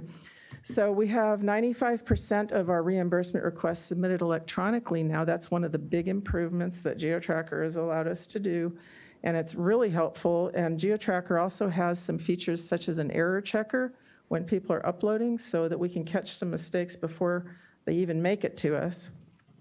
And the electronic submittals are also easier for our reviewers to look at. They can better match the tasks. It's just really helped us a lot. And then all of this, between the additional improvements and the redirecting of staff and making some process improvements, we especially made some process improvements on our eligibility side, where we were able to streamline the process for the claimants. And we're going to be looking at doing the same thing on the payment side now. We have greatly reduced the processing times, and like I said before, as of February 1st, we have no backlog of reimbursement requests on the fund side. And I think those minions are probably going to be crashing DDW's party instead of ours, but because theirs is going to be bigger, but they think we should have a party too, and we did. That was And that's absolutely true, and I want to give you kudos on a visual aid that is a picture of a children's party napkin. I'm always looking for creative ways to find visuals. That was a really good one. Oh, good. Well, I'm glad you like it. Uh-oh, why isn't this going anywhere? There we go. That's because the minions don't want to leave. So there, no good deed goes unpunished. We redirected staff, and now we still have a backlog of appeals. And we're attacking this several different ways. The first way is we've divided it into the appeals into 6 groups. And we have a goal of completing 40 appeals per month. Is that me? I don't know. Anyway, we estimate being current in less than a year with those. And we're attacking them from both sides because we're also addressing consistency within the fund. And hopefully, we're going to be having less appeals to deal with. So front end and back end there. Now I want to highlight some of our successful new programs that came out of SB 445, and this is the one that Matt talked about a little bit, the Expedited Claim Account Program. This is to help move those stalled cases. And we did a pilot project with about 40 of them. And there, I think, are more now in ECAP than when we did this slide. There's probably 140 or so. And that involves getting together the responsible party with the regulator and the state board and just everybody and the claimant and or the responsible party and getting everyone on the same page with that path to closure plan, or what we call a project execution plan. And those meetings are called joint execution team meetings, and they've really shown to be helpful. So we've reimbursed $5.5 million in 2016-17 and $2.6 million to date of this fiscal year. And we have closure initiated already on 16 of those sites. And the pilot project report was posted at the end of last year on our website.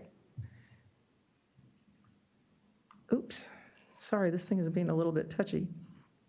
The average cost savings is about $100,000 a claim, which is pretty significant, along with a year of time. So that shows some pretty good success with this program.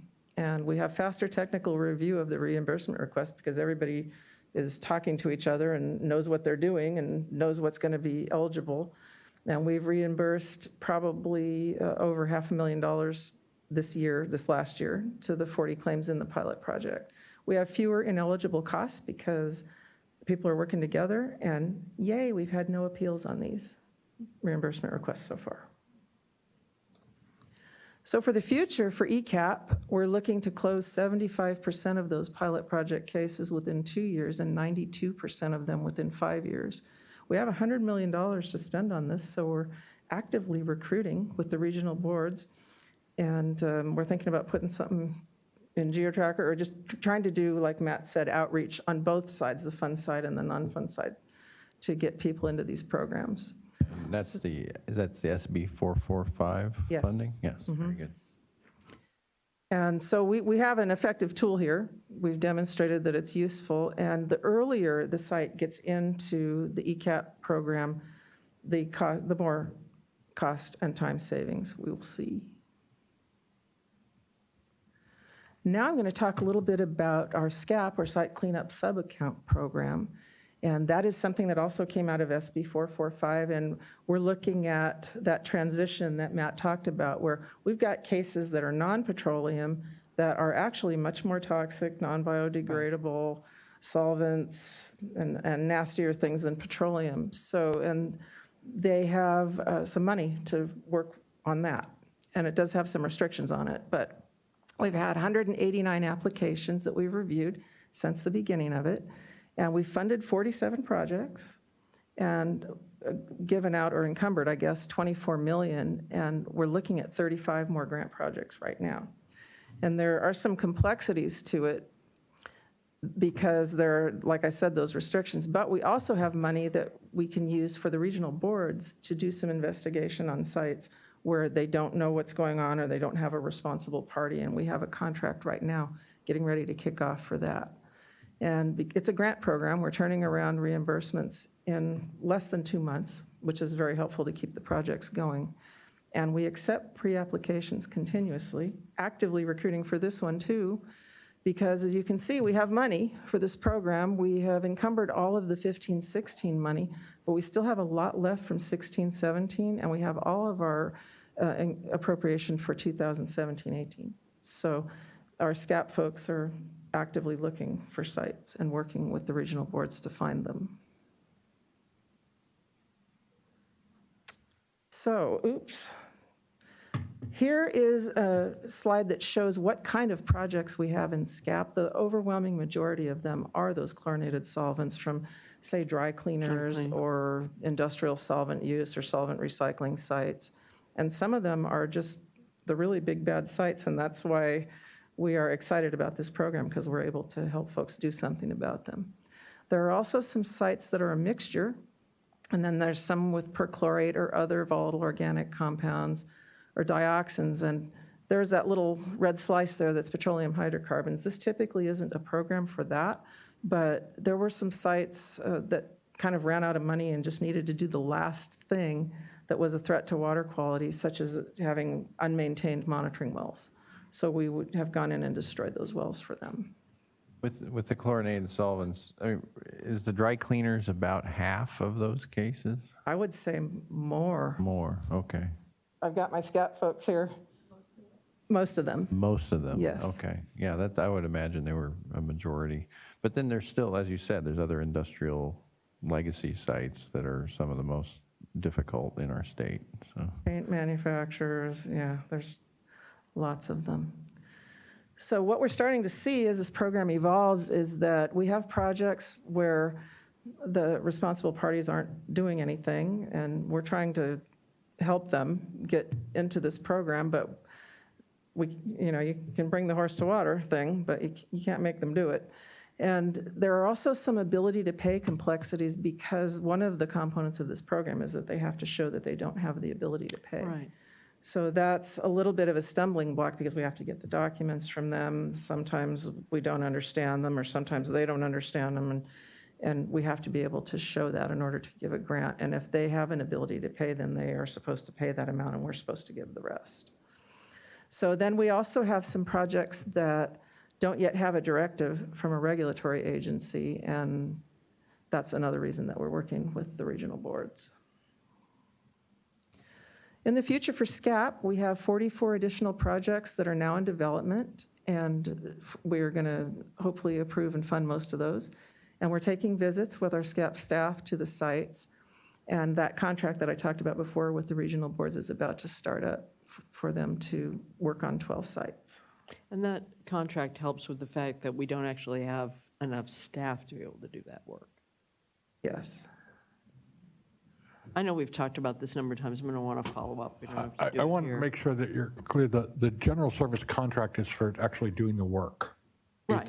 Oh, for actually doing the work, Right. not for helping do the, yeah, I want to talk about this more. I know we've talked about it over time, but it's such a great program, and to have the money and to know there's a need out there. It's I to just help wanna them find figure out how to be responsible helpful to you. parties that can then carry on the work. Right, right. I guess we kind of ask questions throughout, but if you have any more, now's the time. We just have a couple of comments, too. Yeah, on the SCAP workload that you've looked at, have you seen some overlap with potential groundwater aquifer remediation for water supply purposes? And, you know, it's a broader scale, but those are great allies to have, and sort of from our perspective, working on the water action plan at the statewide level, you know, and there are big sites in Southern California, you know, associated with the old defense industry, and that's where the LA Department of Water and Power has come in as a really a good ally to get regional type projects underway. Are there any cases that you're looking at that have come across the desk in SCAP that have a regional sort of component to it? That I'm not would aware of even any, but there may be. bring in water supply considerations? We're always looking for distributed storage throughout the state to replace our dwindling snowpack. Well, and I would just throw in into that mix the GSAs and work Right. that, you know, from a broad, even broader context. Yeah. So hi, this is Leslie Loudon, Deputy Director, and most of those projects come in through our Prop 1 program, you know, the bigger projects. So our SCAP program and the Prop 1 program have a joint application, a pre-application. And so we review all those applications and try to figure out which is the better program for them. But one of the things that we're looking at with SCAP, you know, because of our limited staffing and things like that and having all these multiple little sites, is doing some like regional work. We're working with the Water Replenishment District and Los Angeles Regional Board about looking at doing kind of basin-wide analysis using SCAP and then maybe doing the remediation, you know, with Prop 1. So we do coordinate both the programs and try to figure out which is the best program for the project. Great answer, thank you. Other questions before we move to comments? Jasmine? Thank you. And forgive me if I mispronounce. First, we have Jeffrey Bench to talk about accelerated improved performance, which that sounds good. Followed by Susan Garner from Equalogic. Good name. Hi. Thanks for joining us. Yeah, well, thank you. I am Jeff Bench. I'm here. I participate in the UST Fund Stakeholders Group. So we've been working with Diane and Leslie and everyone else for quite a while. And we appreciate all that they've been doing. We know that they've inherited a number of problems, and we just like to see the solutions accelerated. So I'm just going to read through our comments here. Please.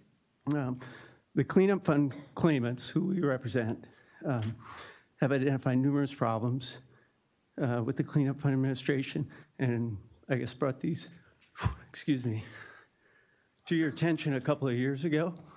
And unfortunately, we still see these problems. And I'm having trouble seeing this. No, take your time. So, but we see the funds growing surplus that Diane mentioned as an indication of some of the problems of getting money out of the fund into the reimbursements. And I guess that's one of the biggest issues. There are also the 2,900 claims that are still going to be coming in the next year or two. And each of these claims is going to, put an extreme burden on the fund. So we see current issues maybe even getting worse as this onslaught of claims arrives. And over the last year, we have seen some improvement with the turnaround of claims. And as Diane mentioned, it's recently improved tremendously. They're now reviewing claims in the current month. But at the same time, we're not getting paid. And we didn't mention that there's this issue with getting checks out from, as it goes from the fund over to the accounting division to then to the state controller's office. So the net effect to us is still the same. We're not being reimbursed in a timely fashion, and that's holding up progress on many of these cleanups. Most of my clients in particular are small business owners. Usually they've inherited it from their parents, and they're left cleaning it up. And I have one case right now where the local oversight agency, the county, is threatening an enforcement action through the district attorney, and I've been waiting a year to get paid.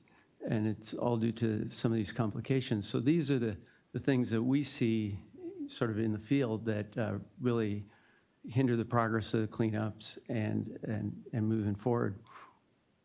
I guess the bottom line is there are still bottlenecks, and as a group, as a stakeholders group working with the fund, we've had many meetings and some progress, but we'd like to see that progress accelerated. And it is encouraging to be here today to see that acceleration is starting, but we're still concerned. I guess in 2010 was the last time an audit of the UST fund occurred.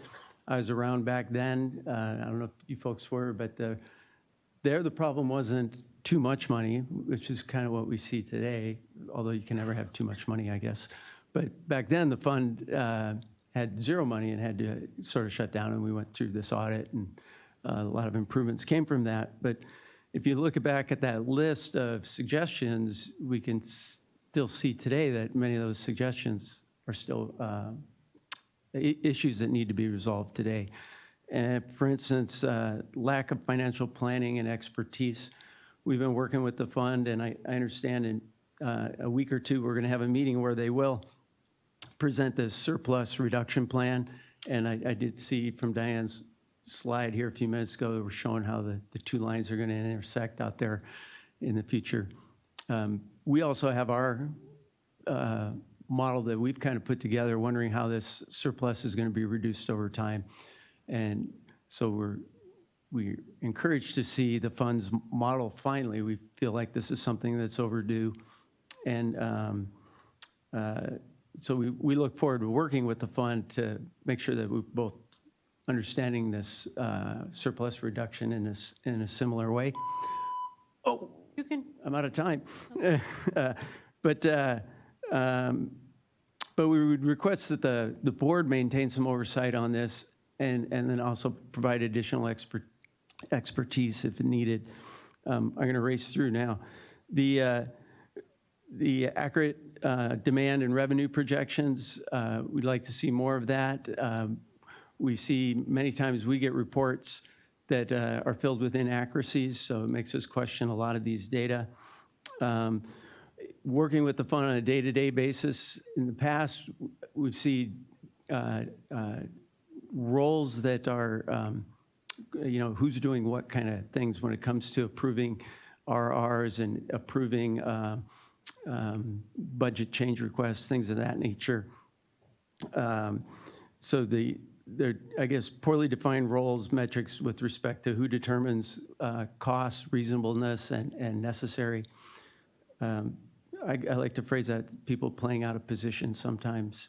Poor So- communication with claimants. I sort of think that part of what maybe I was just, part of what I was hearing them say is that on the one hand, the cross-training will help them deal with backlogs, but you got to do the cross-training. But then I also heard them talk about figuring out how to be more consistent in those determinations. So then who's doing the differences between, I heard her saying that they're doing stuff to address what the consistency is so that you're going to be able to get claims through faster. Did I hear that Yes, right? that's true, and we're looking at consistency. We're also looking at one of the other issues you just brought up, which is workflow. Who should do what? What's the path of the work? And I've been here 4 months now, and I've been working on that kind of stuff, but the backlog was first, then we have appeals. We'll get to everything, and that's one of the reasons that we like to meet with you all, so that we can discuss what the issues are and see what we should be working on first. You also talked about an audit, and we do have one that we have to start by 2019. One of my staff is working on that contract right now, and that will happen. And then we have to do one every 5 years. And then I think the other thing that you're referring to is the annual report. Yes, the fund has been remiss in not getting out annual reports, but we got a BCP last year, and I just recently hired a staff services manager, and that's his assignment. So you'll be seeing those reports soon as well. And hopefully they will not be filled with inaccuracies. Good, sorry, I didn't mean to interrupt. I'm just, because No problem. you were getting to the suggestions, which I was just trying to make sure I was hearing the right thing. Yes. So I didn't mean to break up your train of thought at all. No problem at all, and we appreciate Diane's efforts, and as she mentioned, she's been here 4 months, and we've seen more happen in 4 months than in the past year and a half, so we're really happy campers in that regard. Are you as happy as a minion, though? Yeah, I know, that's a tough one. Yeah, I know, that's by the end. By the end, that's our goal. Yeah, there we go. But it also in people staying in position, we sometimes feel like we'll have an enforcement agency telling us to do one thing, and then we have to confer with the fund to see if we'll even get paid for it. And so those kind of playing out of position type things concern us. Let's see.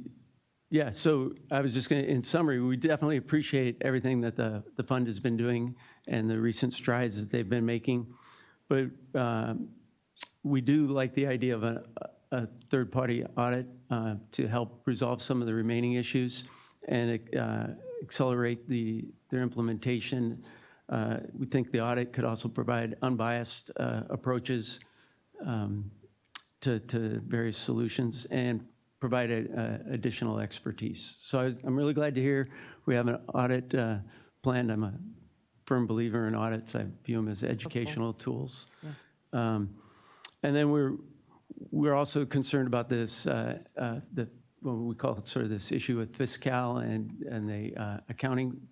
It's holding up payments, and to us, that's the bottom line. It seems like it used to take a long time to get a reimbursement request and then reviewed, and then 2 weeks later we get paid. Now it's taken a month to get the reimbursement request reviewed, and 4 months later, if we're lucky, we get paid. And my experience is most of these payments are on the 6 months to a year time frame, and that's a lot of time to carry costs, and there's only so much we can do. And then we get into the situation where the counties are calling their district attorneys. But with the fiscal, recent notifications from the fund indicate that there is no solution or time frame for a solution. And so we're not really sure what's going on, but we would ask the board to help staff maybe find appropriate parties to expedite an immediate or temporary solution to get payments processed, and then in addition work towards a longer term solution or possibly figure out how to get the fund away from the fiscal requirements.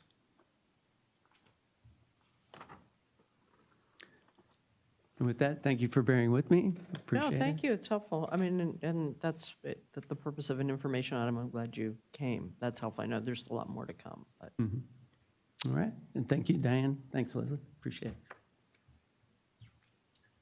Garner. Sure.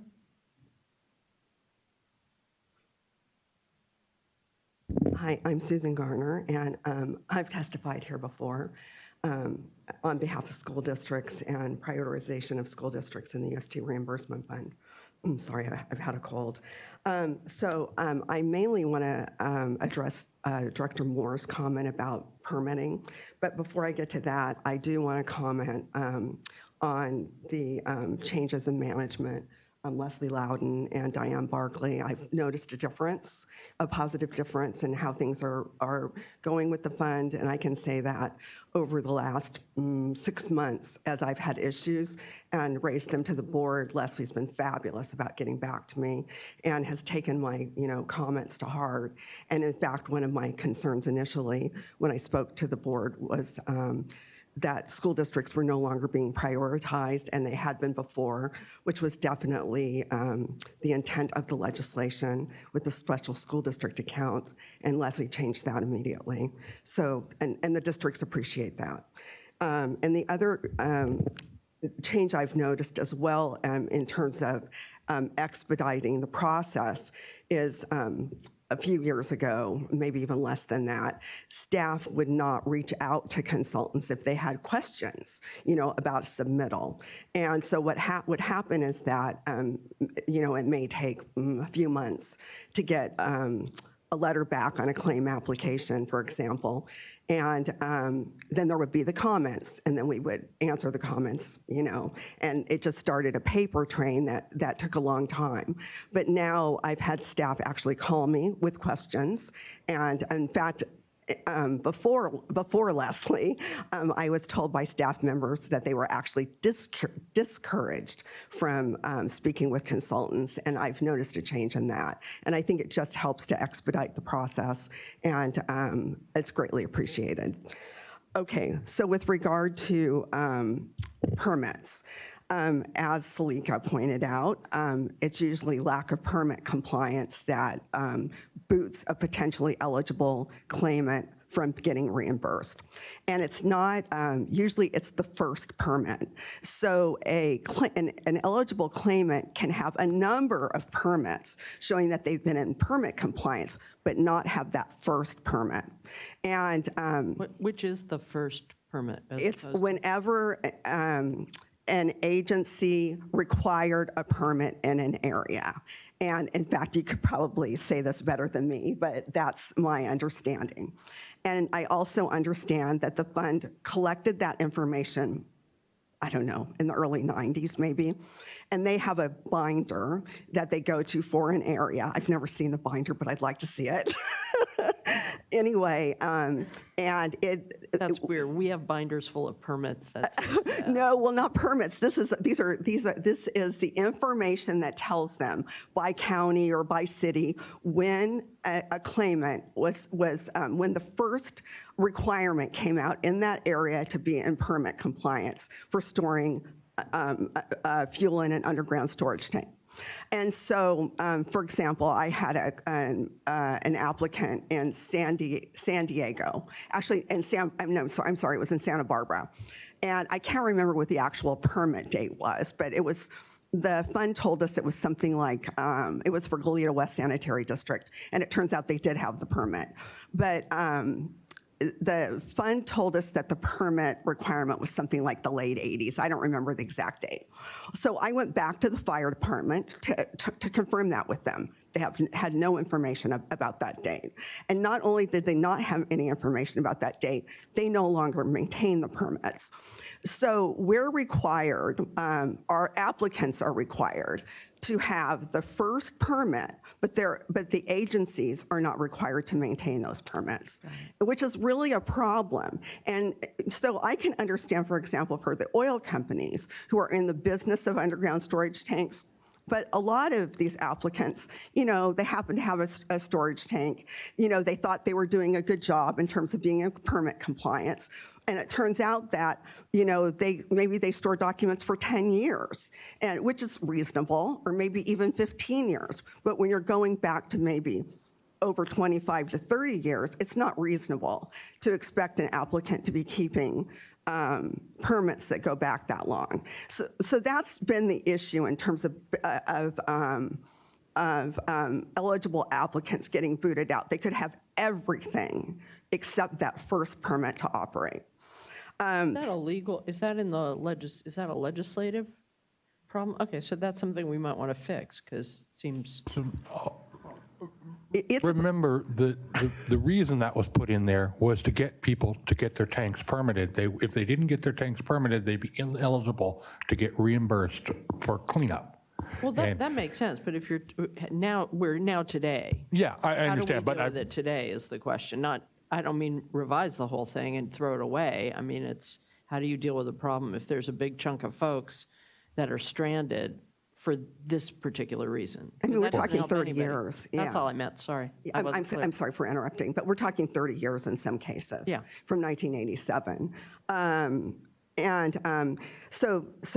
I just wanted you to understand, with Director Moore raised that question, and we were talking about the number of people who have been were eligible in every way except for having that first permit to operate, and even demonstrating that they stayed in permit compliance for decades.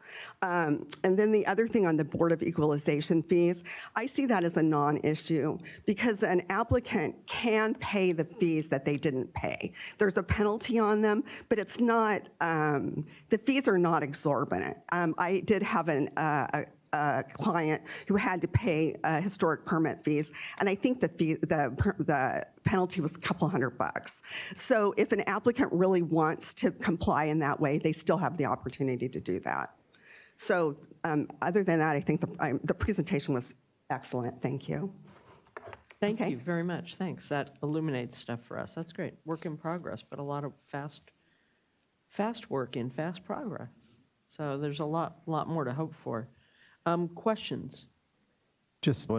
Go ahead, you first. I was just going to ask really quick. When it comes to the sort of listing then of the first permit for the various tanks and everything that we have, is it just sort of a paper binder that we have that sort of lists those out? Is there an opportunity to digitize them, and is there any sort of objection for providing those to the public more generally so that people kind of just know?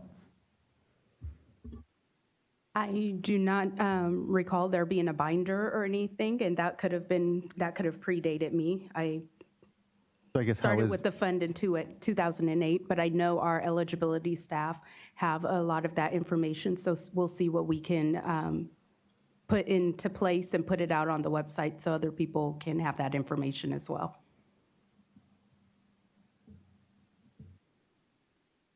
I think we all relate to that challenge that we might have made progress on the paperwork approvals, but that now the complaint is that the check isn't getting cut in a timely way. What's our role in that, and then how can we restore that sort of timeliness that the commenter alluded to?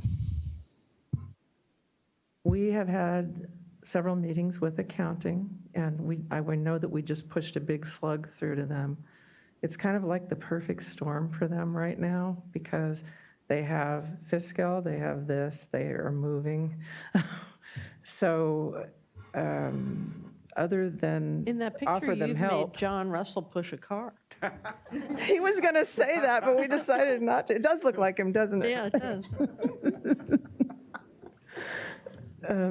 Yeah, that's why we have, we do have issues with that. From my perspective, I only manage the funds, so I'm doing everything I can on our side to get it through there, and then meeting with them to see what we can do to help them process things faster. But it sounds like you say, there's a period of time where they're dealing with a new system, so there's an activation of that, and there'll be some delays. But your response is they're going to get better at that. We're going to work through the challenges of that new system, and it should restore the timeliness in a reasonable amount of time looking ahead. Right. We're like I said, we're playing a little bit of catch up, and we're hoping that there won't be any more fires to put out, and things will be smooth Or new sailing once we systems get or- through this.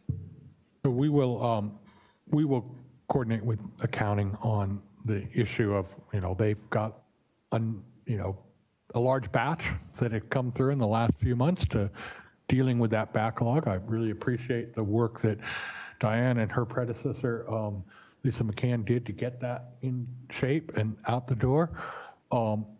And in the future at these meetings, we can bring them along to in the updates for the board on the progress, because we get siloed sometimes, and this silo was, what we need to do is get the payments approved without looking to the next step. But then, of course, accounting has to have a big backlog then of getting the payments paid. But we'll work with them on other things that can streamline their process too. It's great to include them as well. They're a critical part of the team, and they deserve credit for the progress that they're going to be making. So that's excellent. They can come to the party. We'll invite them. All right, thank you. Other? A performance review, annual performance metric that we could look at, right? She's just looking forward to a day when she doesn't have to talk all day like she does every day running those hearings. So she's in her little quiet space today. Quiet, happy space. All right. I appreciate you protecting her happy space from the likes of me. Yeah, you've spent a lot of time on this. Great. Sorry to interrupt, Board Member Esquivel. Oh, no. And again, great work by staff. And I communicated to this to you before. And again, looking at the real benefits that came from using GeoTracker, from taking advantage of sort of business process tools, et cetera.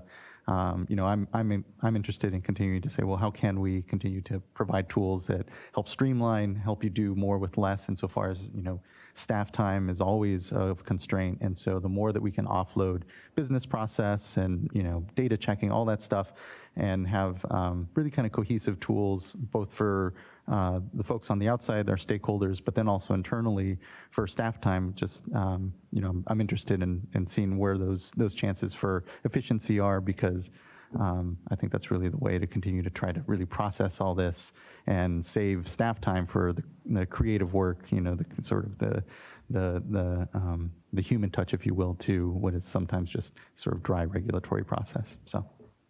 Thanks, I agree. That's an important point. Well, thank you. And then we'll spend some time on SCAP and figure out, it's not so much about the dollar number going down, but the projects on the ground happening and what you all need. That's important and timely. Yes. But thanks for all of this, and thanks for scheduling the update, which is important. Thank you. Thank you. All right. That was interesting. Important. Okay, board member report.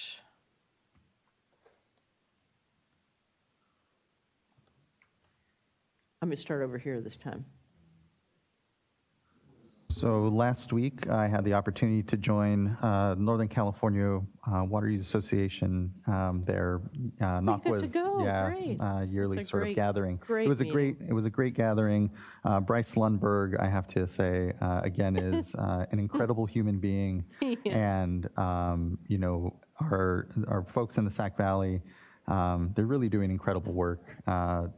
Have really embraced that they are working, these are working lands that can benefit our ecosystems, whether it's birds, and in this case, I'm sure you all know, their increased work on restoring floodplain sort of connectivity for fish food, et cetera. So it was nice to be able to join them, to be able to participate, and it was a nice opportunity. So that was my one big event, I guess. I'm so glad you got to go. It's always an inspiring time. It is, and I had remarked how diverse ag is in our state, and how we're really fortunate for that, and certainly our growers in the Sac Valley are sort of a shining star, and a lot of the creative work that they bring to the discussion. So it's good to be able to sit down with them. I like that at their annual meeting, the percentage of time they spend on fish and birds is huge, and it's not at all about us. It's about what they're doing. Yeah. I know where you've been. Exactly. Anything? I appreciate staff inviting me to speak on stormwater related, but also watershed management related, 6th annual event last week on the American River Basin. And so we talked about, and Andy Lipkiss and I were on a panel. Oh, that He's was the from one that Tree was in People. the Sierra room. Right, from You Tree guys made a People. lot of noise during the break. Yeah, we heard you. Oh, I guess this is a chance to publicly apologize for all the noise I made in your hearing. Sorry about that. No, I saw Andy. I saw Andy at that. That was great. So that was a great group of folks. You know, it's a Valley Foothills collaborative, and I just wanted to encourage that aspect of stewardship, you know, at the community level that goes on and really strengthens agency level, city, municipal level efforts and our level of efforts. So that was a privilege, and thanks for that opportunity. Terrific. And I'd only mention one thing, which is Tam and I did have the opportunity last Wednesday to go to the James Irvine Foundation Annual Leadership Award, where, among others, they honored Susanna down Laurel Firestone of the Community Water Center. And it's a very big award and a very big deal. And I got to meet Laurel's parents. That was nice. Thank them. So that was inspiring, along with all the other awardees. That's always just a very thoughtful set of players, and it's truly a well-deserved award for them. All right. I believe Just, we are now going to recess. What? Sorry, just really quickly, the only other thing I would add is I'm up for confirmation next Wednesday. So Yeah. A week from tomorrow.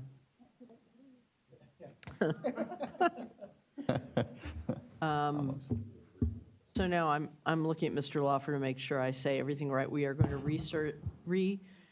Recess to closed session. I could say that other word, but not recess. Recess into closed session just for the water fix item? That is correct. Not There will for be no personnel. closed session on personnel matters. All right. So my suggestion, if you want to grab a snack or something, is that we break, since we didn't take a morning break, for about 15 minutes and meet at noon. Because I have to pay for my coffee from yesterday that I didn't have any money when I ran down to get it. I needed the caffeine so badly, I ran out without my money. I got to go pay for yesterday's and get some more. Yeah. Thank you.